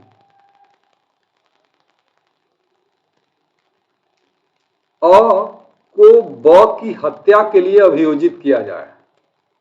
अ ने पुलिस अधिकारी के समक्ष अपराध की संस्वीकृति की और उसके पश्चात दंडाधिकारी को बतलाया, मैंने पुलिस अधिकारी को कहा था कि मैंने ब की हत्या की। यह कथन क्या है?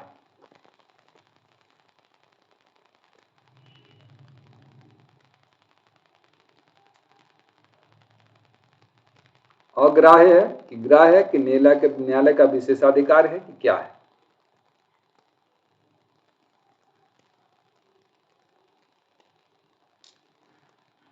ये अग्राह्य है, क्योंकि पुलिस अधिकारी को बताया था तो वो सेक्शन 25 के अंतर्गत सुसंगत नहीं होगी,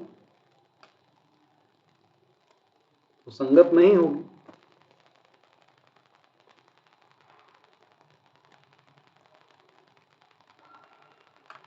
साढ़े 5 जेबा। अगला प्रश्न, वैसे भी 6:30 बजे वाली क्लास नहीं है तो इसको बड़ी करने में कोई दिक्कत नहीं है। 6:30 बजे वाली क्लास तो अभी आज भी है नहीं, कल शायद हो जाए, शेड्यूल तो कल से लेंगे।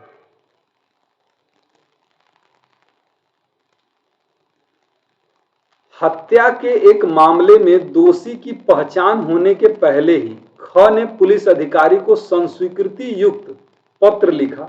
पत्र लिखे जाते समय ख पर कोई संदेह नहीं था। सर्वाधिक उचित उत्तर को आगे के विकल्पों से चुनें। हत्या के मामले में दोषी की पहचान होने के पहले ही ख ने पुलिस अधिकारी को संस्वीकृति पत्र लिखा। पत्र लिखे जाते समय, अब बताइए ये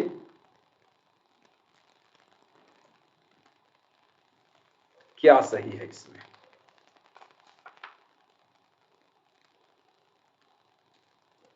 इसका ऑप्शन नंबर सी हो जाएगा। Very good, option number C है। यह ग्राह्य है क्योंकि न तो पुलिस अभिरक्षा में की गई है और न ही पुलिस अधिकारी की उपस्थिति में की गई है। और ये केस जो था ना, सेम यही Sitaram versus state of UP, Sitaram versus state of UP के केस पर बेस्ड है ये। और उसमें कहा गया था कि पुलिस जब थी नहीं, पुलिस कस्टडी नहीं थी, पुलिस का अपीयरेंस नहीं था, पुलिस का डर नहीं था, तो कन्फेशन को क्यों नहीं हम एक्सेप्ट करेंगे?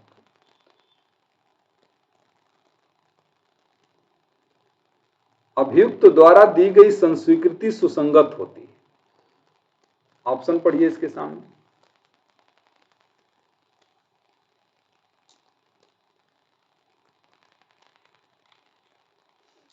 सुसंगत हो जाती है जब वो उस समय की गई हो जब पुलिस अधिकारी की कस्टडी हो तथा मजिस्ट्रेट की साक्षात उपस्थिति में की गई। भले ही पुलिस अधिकारी उपस्थित हो, लेकिन मजिस्ट्रेट की उपस्थिति में साक्षात किया गया है तो सेक्शन 26 के अंतर्गत ऐसा कन्फेशन वैलिड हो जाता है।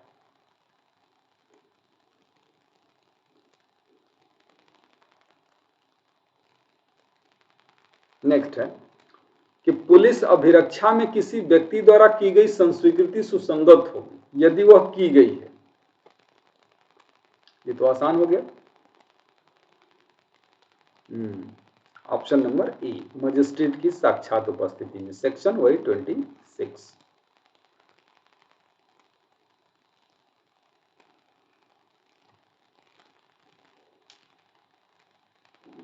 नेक्स्ट ये क्वेश्चन है आपके स्क्रीन पर कि वह संस्वीकृति ग्राह्य है जो अभियुक्त ने पुलिस अधिकारी से की है, पुलिस अधिकारी की अभिरक्षा में रहते हुए डॉक्टर से की है, पुलिस अधिकारी की अभिरक्षा में रहते हुए अपने मित्र से की है, कि अपनी आत्मा की भलाई की उत्प्रेरणा में सलाहकार से की, आध्यात्मिक सलाहकार से की। वह संस्वीकृति ग्राह्य है जो अभियुक्त ने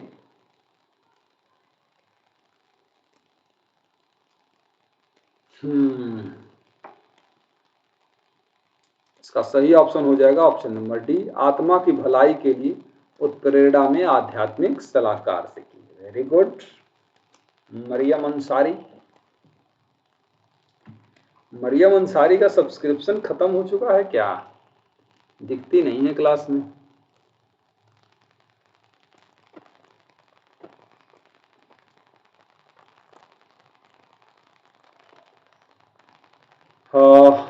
एक अविवाहित महिला जो अपने नवजात बालक की हत्या कारित करने की अभियुक्ता थी, उसे पुलिस अभिरक्षा में परीक्षण हेतु डॉक्टर के यहाँ ले जाया गया, तब उसने अपराध संस्वीकृति की।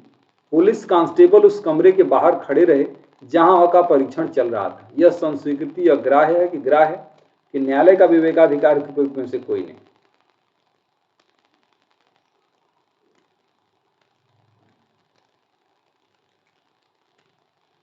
हाँ, तो बहुत टाइम से ही नहीं आ रहे हैं, तभी नहीं कह रहा। इसका सही ऑप्शन है अग्राह्य। अग्राह्य है क्योंकि पुलिस कस्टडी में है, और पुलिस कस्टडी जो है ना, फिजिकल कस्टडी या मेंटल कस्टडी किसी भी प्रकार की हो तो माना जाता है। अब यहाँ पुलिस वाला अगर उसके बाहर खड़ा था तो माना जाएगा कि मेंटल कस्टडी अभी भी थी पुलिस की।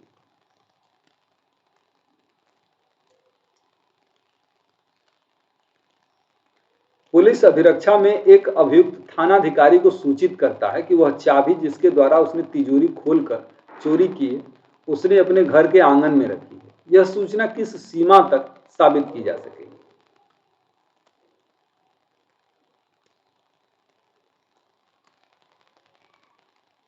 का सही ऑप्शन हो जाएगा ऑप्शन नंबर डी, चाबी को घर के आंगन में रखने वाली बात रिलेवेंट हो जाएगी।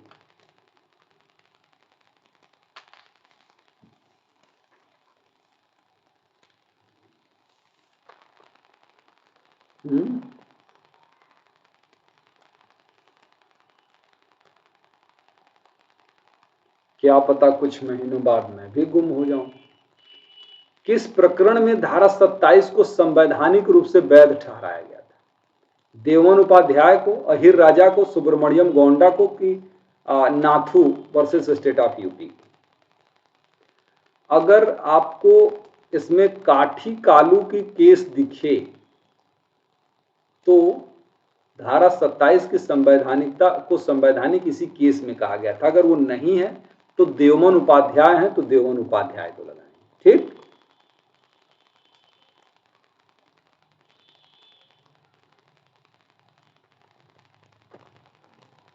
देखिए वही क्वेश्चन आ गया ना कि निम्नलिखित में से किसमें धारा 27 की संवैधानिकता को अनुच्छेद 20(3) के अतिलंघन के आधार पर चुनौती दी गई थी?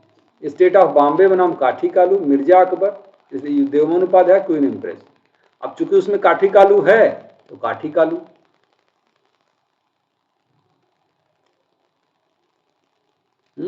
काठी कालू।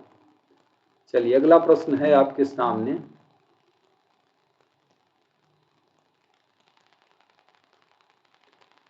अन्वेषण के क्रम में एक पुलिस अधिकारी के समक्ष कथन किया गया कि योजना के अनुसार ही अभिकल्पना को कार्यान्वित किया, परंतु हत्या में कौन व्यक्ति शामिल थे या कथनकर्ता ने अपना स्वयं का कोई संदर्भ नहीं दिया। अब इसके हिसाब से आप बताइए।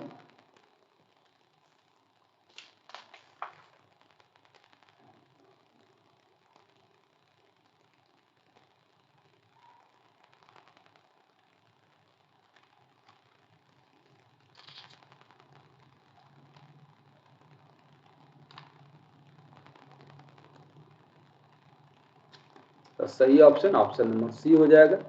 हाँ, सेक्शन 27 पर ही बेस्ड है ये।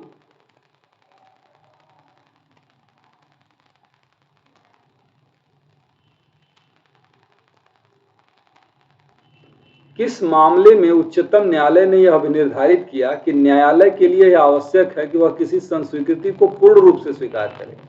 वह ऐसा नहीं कर सकता है कि अभियोगात्मक हिस्से को स्वीकार कर ले और निर्दोषकारी के हिस्से को छोड़ दे।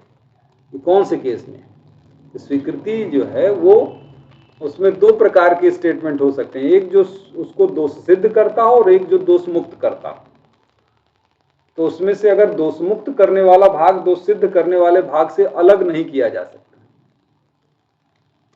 ये बात किस केस में कही गई थी?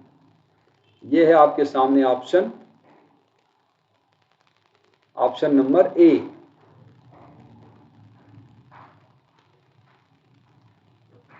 Balwinder Kaur versus state of Punjab. Very good.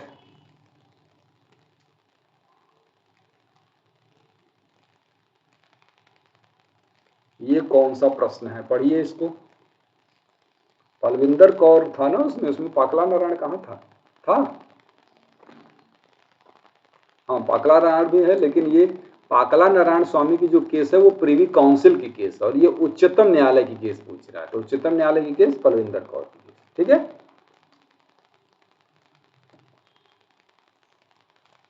हाँ भीम, थोड़ा समय लग सकता है 2 महीने का, लेकिन काम तो करना ही पड़ेगा।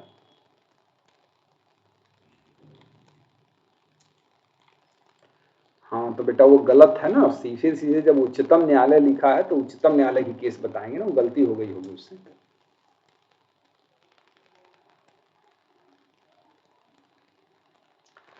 अन्वेषण अधिकारी द्वारा साक्षी के परीक्षण में विलंब अपने आप में अभियोजन के वृत्तांत को संदेहास्पद नहीं बनाता। अन्वेषण अधिकारी से विलंब से परीक्षण के बारे में प्रश्न किया जाना चाहिए। यह किस केस में कहा गया था? ये किस केस में कहा गया था?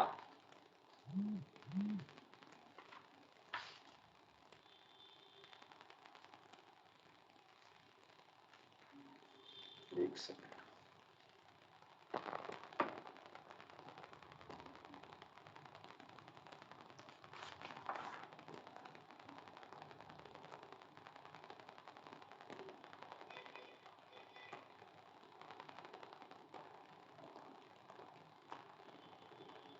ऑप्शन नंबर ए, उत्तर प्रदेश राज्य बनाम सतीश की केस है।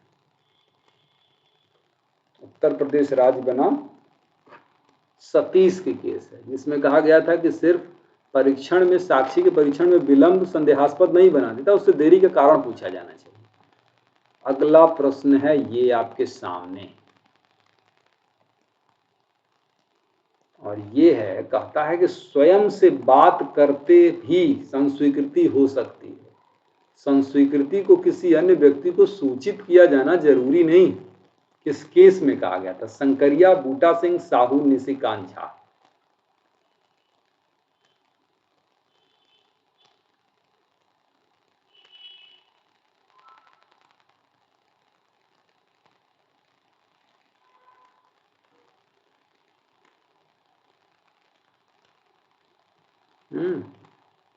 हाँ बिल्कुल, Sahu versus state of UP की केस है। Sahu versus state of UP के केस में कहा गया था कि स्वीकृति को संसूचित करने, कन्फेशन को कम्युनिकेट करना जरूरी नहीं है, अपने आप से बकबकाना भी कम हो सकता है। अगला, कि जब अभियुक्त की संस्वीकृति सीआरपीसी की धारा 164 में निहित रीति से रिकॉर्ड नहीं की गई है, वहां मजिस्ट्रेट का मौखिक साक्ष्य सिद्ध करने के लिए कि इस प्रकार संस्वीकृति की गई है ग्राह्य नहीं। किस केस में अभी निर्धारित किया गया था?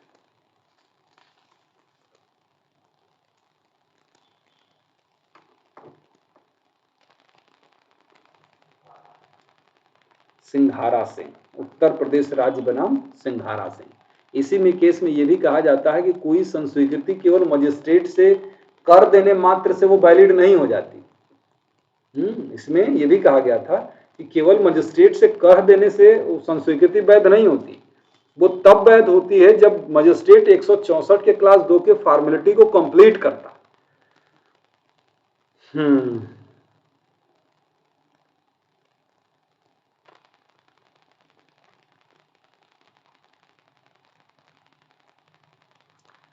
साक्ष्य अधिनियम की धारा 30 के अंतर्गत एक अभियुक्त की संस्वीकृति सह अभियुक्त के विरुद्ध प्रयुक्त हो सकती है।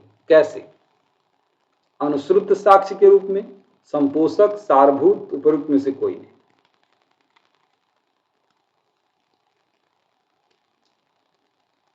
ऑप्शन नंबर बी, केवल संपोषक साक्ष्य के रूप में सह अभियुक्त की संस्वीकृति।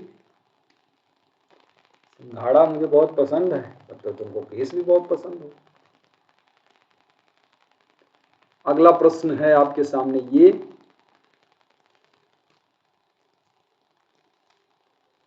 कि भारतीय साक्ष्य अधिनियम के अंतर्गत एक अभियुक्त की संस्वीकृति सह अभियुक्त के विरुद्ध साक्ष्य में ग्राह्य है यदि वे एक ही अपराध के लिए संयुक्त रूप से विचारित है, यदि वो अलग अलग अपराध के लिए संयुक्त रूप से विचारित है, यदि वो एक ही अपराध के लिए विचारित है परंतु संयुक्त रूप से नहीं, यदि वो अलग अलग अपराधों के लिए विचारित है और संयुक्त रूप से भी नहीं। तो ऑप्शन नंबर हो जाएगा ए, यदि वो एक ही अपराध के लिए संयुक्त रूप से विचारित है तभी इनकी संस्वीकृति उनको भी प्रभावित करेगी, अन्यथा कोई फर्क नहीं पड़ेगा। कथन है कि सभी स्वीकृतियां संस्वीकृति होती है परंतु सभी संस्वीकृति स्वीकृति नहीं हो सकती। यह असत्य है कि सत्य है कि अंशतः असत्य और अंशतः सत्य है, इनमें से कोई नहीं।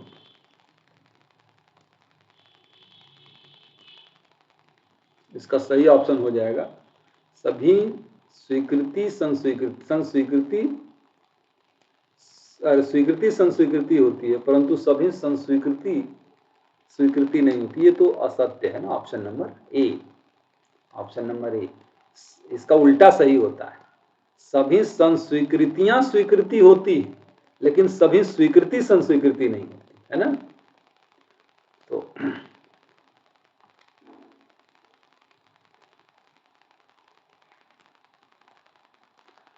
चलिए, मृत्युकालिक कथन, अब लगभग हम लोग समाप्ति की तरफ है। मृत्युकालिक कथन को साक्ष्य में ग्राह्य होने के लिए निम्नलिखित में से क्या आवश्यक नहीं है? मृत्यु के कारण से संबंधित, मृत्यु की प्रत्याशंका जरूरी है, संव्यवहार की किसी परिस्थिति में के बारे में किया गया जिसमें उसकी मृत्यु हुई, उपयुक्त सभी। इसका सही ऑप्शन हो जाएगा ऑप्शन नंबर बी, ये गलत है, ये आवश्यक नहीं है। मृत्यु की प्रत्याशंका होना इंग्लिश लॉ में जरूरी है, इंडियन लॉ में ये जरूरी नहीं।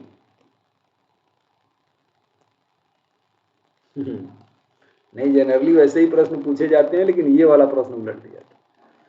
चलिए, अगला प्रश्न आपके सामने ये है,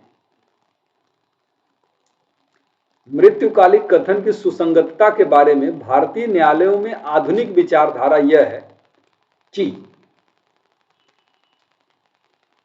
यह मजिस्ट्रेट द्वारा लिखित की जानी चाहिए, 162 के अंदर पुलिस के सामने लिखित होनी चाहिए, अन्य साक्ष्यों से संपुष्ट होनी चाहिए, 164 मजिस्ट्रेट के द्वारा अभिलिखित तथा अन्य साक्ष्यों से संपुष्ट की जानी चाहिए।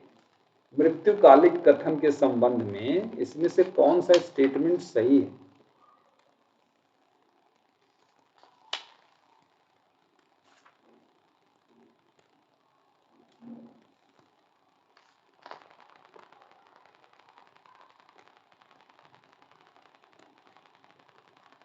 अन्य साक्ष्यों से यह संपुष्ट होनी चाहिए, बस।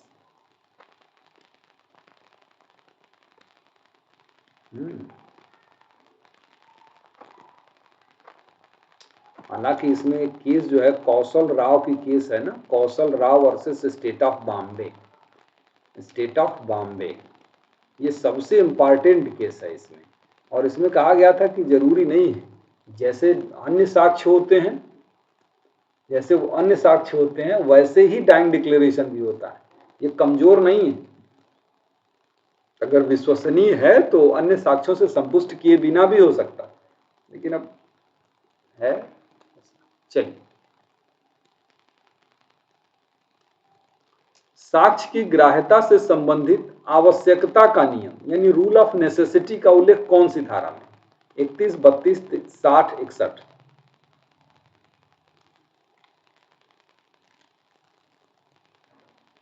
सही ऑप्शन हो जाएगा ऑप्शन नंबर बी, सेक्शन 32 में, क्योंकि 32 में ऐसे व्यक्तियों के कथन को रिलेवेंट बनाया गया है जो या तो मर गए हैं या मिल नहीं सकते या जिनकी उपस्थिति बहुत खर्च से की जा सकती है, तो इसलिए सेक्शन 32 का मामला है इसमें।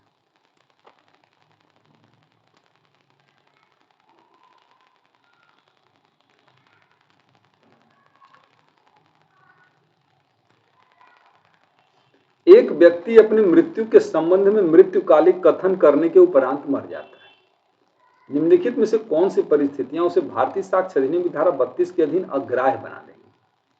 वह व्यक्ति जिसने मृत्युकालिक कथन किया उस समय जबकि वह कथन किया गया था इस बात को नहीं जानता था कि उसकी मृत्यु हो जाएगी, यह शपथ पर नहीं किया गया था, पुलिस की इतला रिपोर्ट में किया गया था, उपयुक्त में से किसी भी परिस्थिति में नहीं।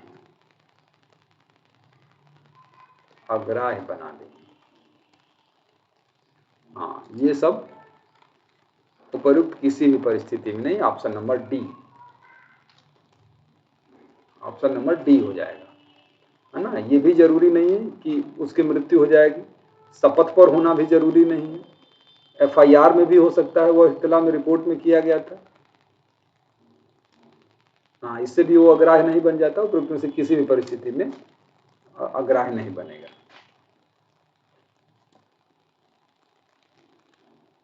अगला प्रश्न ये है,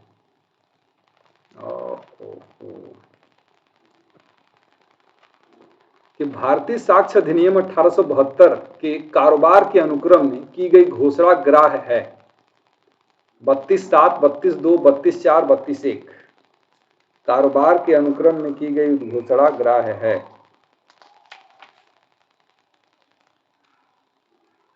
ऑप्शन नंबर 32(2), यानी ऑप्शन नंबर बी हो जाएगा। कारोबार का अनुक्रम और भी जगह है, जैसे 16 में भी है, कारोबार का अनुक्रम 34 में भी है, लेकिन सब में थोड़ी थोड़ी भिन्नता है। कौन सी एक परिस्थिति में आपकी दृष्टि में मृत्युकालिक घोषणा साक्ष्य में अग्राह्य है? यदि वो मौखिक है, वो संकेत द्वारा दी गई, यदि वो घोषणा करने वाला व्यक्ति जीवित रह जाता है और वह संपुष्टि सहित है। अग्राह्य क्या हो जाएगा? जब मृत्युकालिक घोषणा करने वाला व्यक्ति जिंदा बच जाए तो उस मृत्युकालिक कथन का क्या मतलब है? मृत्युकालिक कथन का मतलब यही है कि करने वाला व्यक्ति मर जाए। अगर नहीं मरेगा तो उस कथन का उपयोग केवल सेक्शन 157 के अंतर्गत कोरोबोरेशन में यूज किया जा सकता है, और ये बात Darshan Singh versus state of Punjab के केस में कहा गया था।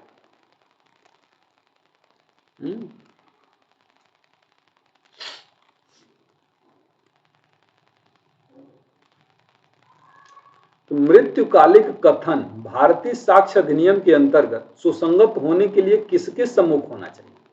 मजिस्ट्रेट के, कि पुलिस अधिकारी के, कि डॉक्टर या प्राइवेट के, कि मजिस्ट्रेट, पुलिस अधिकारी, डॉक्टर या प्राइवेट, किसी के समक्ष हो सकता है?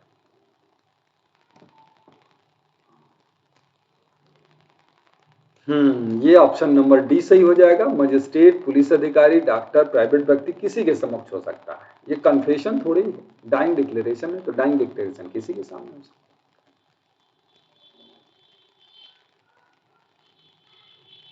अब आप इस प्रश्न का जवाब देंगे, पढ़िए इस प्रश्न को।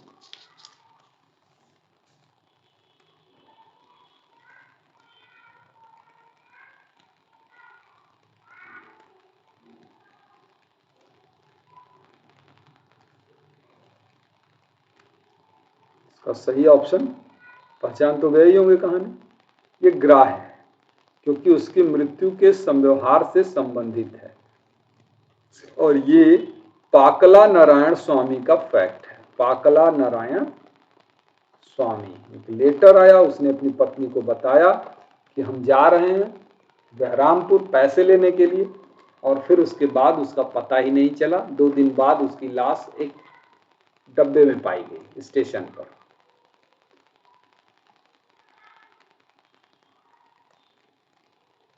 भारतीय साक्ष्य अधिनियम के अंतर्गत संस्वीकृति गठित करने के लिए यह आवश्यक है कि अभिकथन या तो अपराध के रूप में स्वीकार करे या अपराध गठित करने वाले सभी सार्वजनिक तथ्यों को स्वीकार करे। यह प्रीवी काउंसिल ने परिभाषा किस केस में दी थी? प्रीवी काउंसिल की परिभाषा किसमें?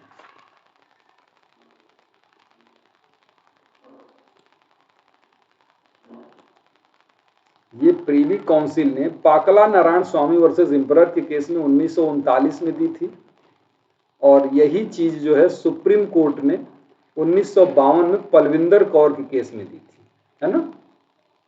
Palvinder Kaur versus state of Punjab के केस में।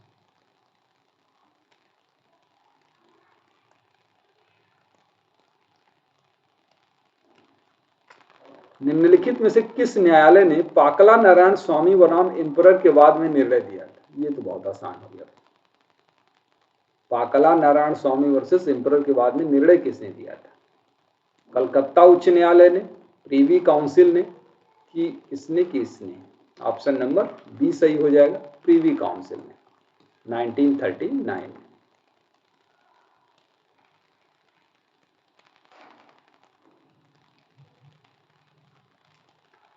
बापू बनाम महाराष्ट्र राज्य के बाद में क्या निर्धारित किया गया था? बापू बनाम महाराष्ट्र राज्य। हाँ, ये कहा गया था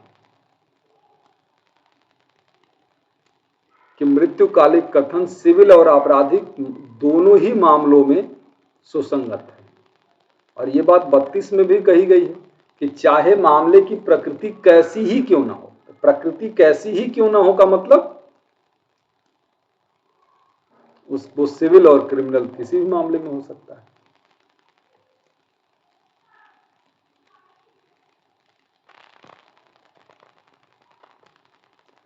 मृत्युकालिक कथन किसके द्वारा अभिलिखित किया जाना चाहिए? चिकित्सक के द्वारा, ग्राम प्रधान के द्वारा, मजिस्ट्रेट के द्वारा, अन्वेषण अधिकारी के द्वारा?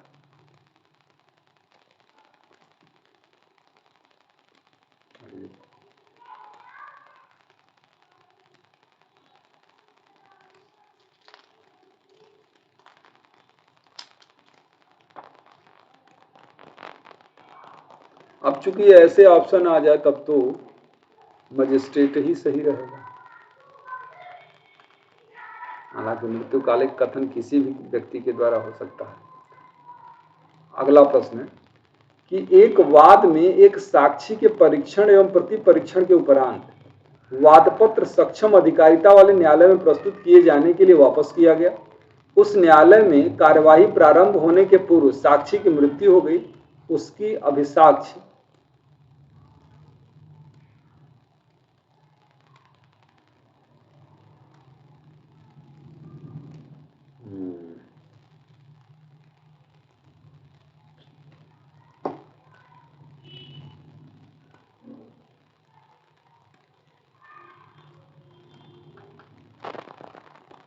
ये क्या हो जाएगा? सेक्शन, वेरी गुड, सेक्शन 33 के अंतर्गत एडमिसिबल होगा। एडमिसिबल नहीं है, वो रिलेवेंट है।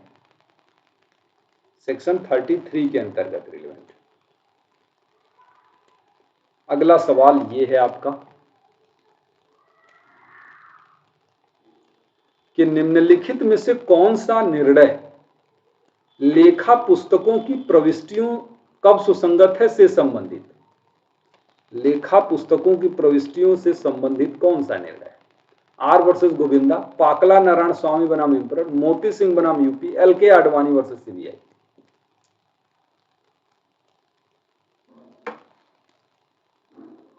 ऑप्शन नंबर डी हो जाएगा, एल.के. Advani versus CBI.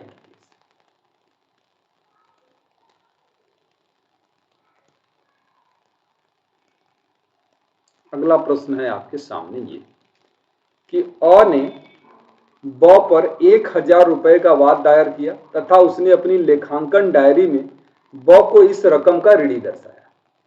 इस तरह की प्रविष्टि सुसंगत नहीं है, सुसंगत है, साक्ष्य में इसका कोई मूल्य नहीं है, अस्वीकृत है।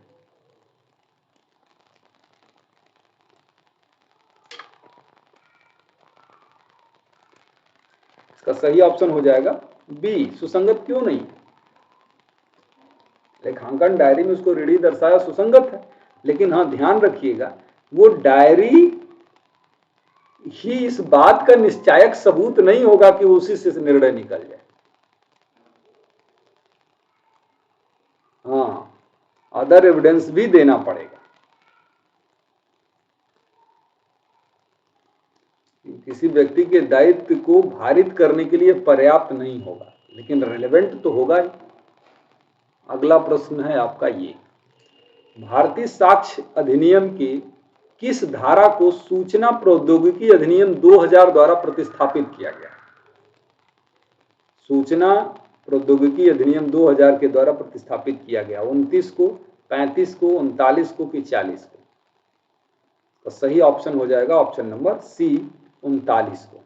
और क्या है कि जब कोई बात किसी लंबी बातचीत का भाग हो और वो सुसंगत है तो उसमें से उतना ही बात सुसंगत किया जाएगा जिससे कि उसका पता चल सके। निम्नलिखित में से कौन व्यक्तिबंधी निर्णय है? दो प्रकार का निर्णय होता है, एक सर्वबंधी और एक व्यक्तिबंधी। तो व्यक्तिबंधी निर्णय कौन सा है? विवाह विच्छेद, दाम्पत्य अधिकारों, दिवालिया, नवाधिकरण।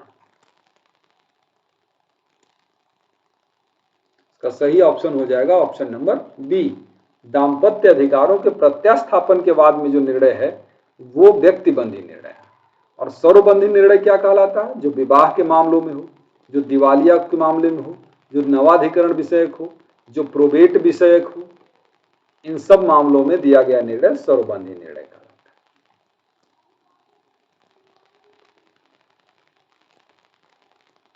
कि भारतीय साक्ष्य अधिनियम की धारा 41 में वर्णित उपधारणा है कैसी?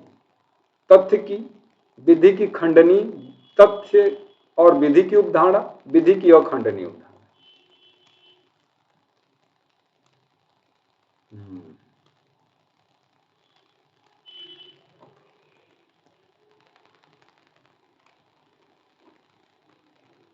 ये आपका हो जाएगा विधि की अखंडनीय उपधारणा, क्योंकि 41 में है कॉन्क्लूसिव प्रूफ, और कॉन्क्लूसिव प्रूफ का मतलब विधि की उपधारणा और वो भी अखंडनीय उपधारणा। ठीक है, बस 2 मिनट और बेटा। भारतीय साक्ष्य अधिनियम की किस प्रावधान में पूर्व न्याय का सिद्धांत प्रावधानित है?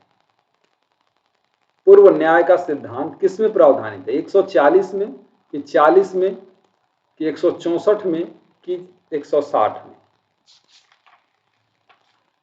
रेस जुडिकाटा का भी पूछ देता है।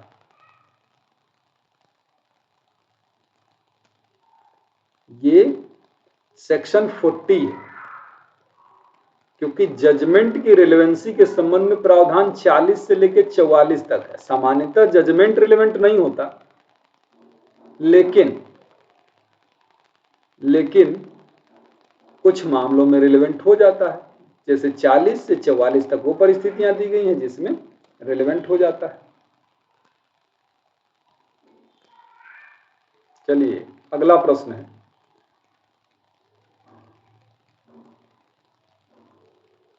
कि भारतीय साक्ष्य अधिनियम 1872 की धारा 41 में निम्न में से किस प्रकार की अधिकारिता का उल्लेख नहीं किया गया? प्रोबेट विषयक, नवाधिकरण विषयक, दिवाला विषयक की राजस्व विषयक?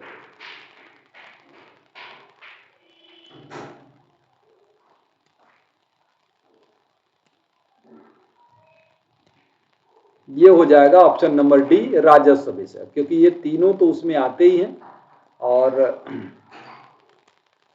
एक विवाह विषयक भी है, 4 प्रकार के मामले।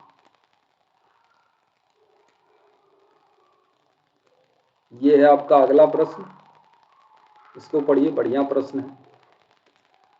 आज का जो सेशन है वो सेक्शन 1 से लेके 44 तक है।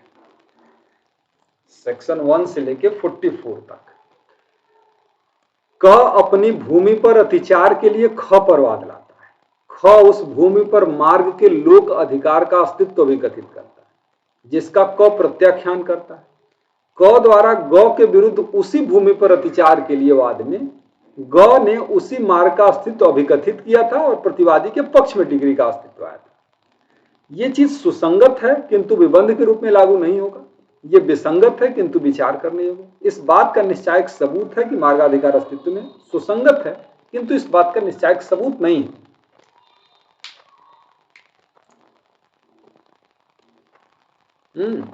क्या ऑप्शन सही होगा इसमें?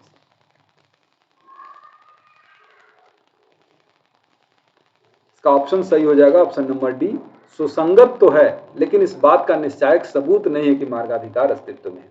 ये बात कौन सी है? सेक्शन नंबर 42 पर बेस्ड है, और 42 कहता है कि लोक प्रकृति की बातों से संबंधित निर्णय जो होते हैं वो सुसंगत होते हैं।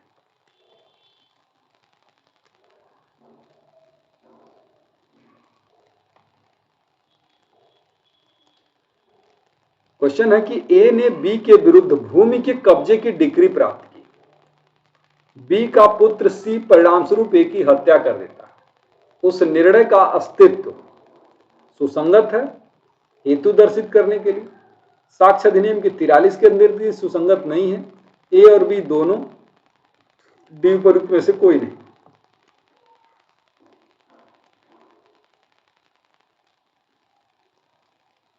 इसका ऑप्शन नंबर ए सही हो जाएगा, सुसंगत है, अपराध का हेतु दर्शित करने के नाते। धारा 43 का ही एग्जाम्पल ये भी है कि कोई चीज पूर्व निर्णय जो होता है वो सुसंगत नहीं होता है जब तक कि निर्णय ही विवादक न हो या किसी अन्य रूप में सुसंगत हो। तो अन्य रूप में सुसंगत है, हेतु दर्शित करने के रूप में। ये है आपका अगला प्रश्न और आज का लास्ट क्वेश्चन। क अपनी पत्नी ग के साथ जार कर्म करने के लिए ख का अभियोजन करता है।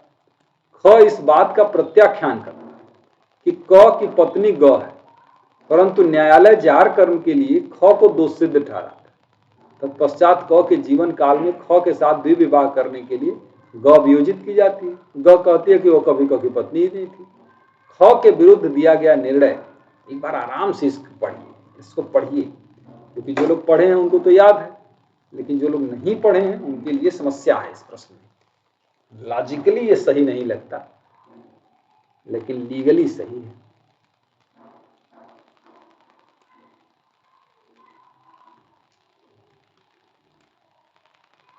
क्या है? ऑप्शन नंबर ए ग के विरुद्ध विसंगत है, सुसंगत नहीं होगा। और ये कौन से सेक्शन पर बेस्ड है? सेक्शन 43 है।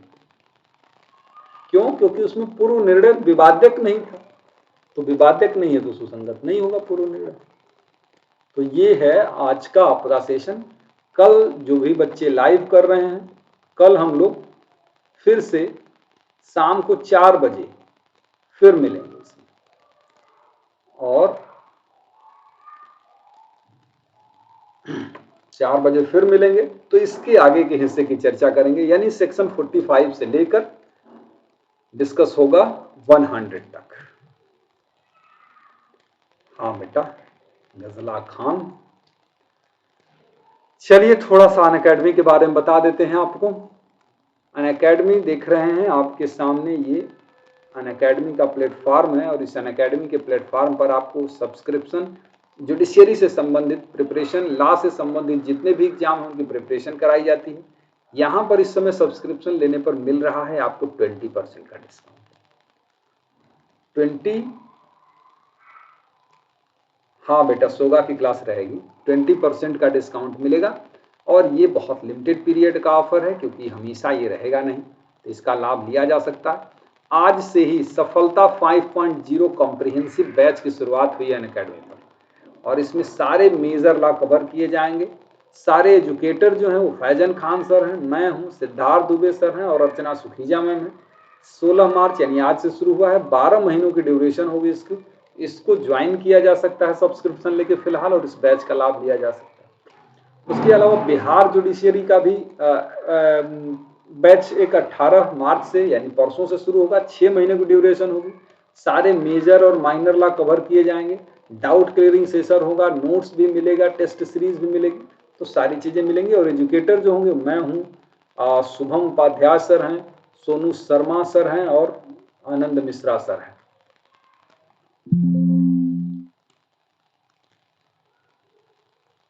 तो इस तरीके से आपको ये सारी चीजें मिल रही हैं यहाँ। और ये है मेरा कोड, जिस कोड को यूज करने से आपको वो बेनिफिट मिल पाएगा, जो 20% डिस्काउंट का, या कोई भी बेनिफिट कभी भी अनअकैडमी की तरफ से अगर है तो वो बेनिफिट आपको मिल पाएगा। चलिए मिलते हैं अगले सेशन में। आप मुझे जरूर ये बताइए कि ये जो काम हम लोग कर रहे हैं आपके लिए भी कितना सार्थक हो रहा है, आपको कितना अच्छा लग रहा है, इस चीज को आप बताया करिए। और क्या आपको ये लग रहा है कि थोड़ा थोड़ा हम लोग प्रश्नों पर डिस्कशन भी करें, क्योंकि डिस्कशन अगर करेंगे तो नंबर ऑफ क्वेश्चन हम लोग बहुत कम डिस्कस कर पाएंगे। इस वजह से मैं नहीं करता हूं, लेकिन जहां जहां जरूरी रिलेवेंट सेक्शन वगैरह होते हैं वो मैं बता देता हूं। चलिए तो हम कल फिर से 4 बजे लाइव आएंगे और इस सेशन के आगे के पार्ट की चर्चा करेंगे। चलिए बच्चों ठीक है, थैंक यू, बाय बाय।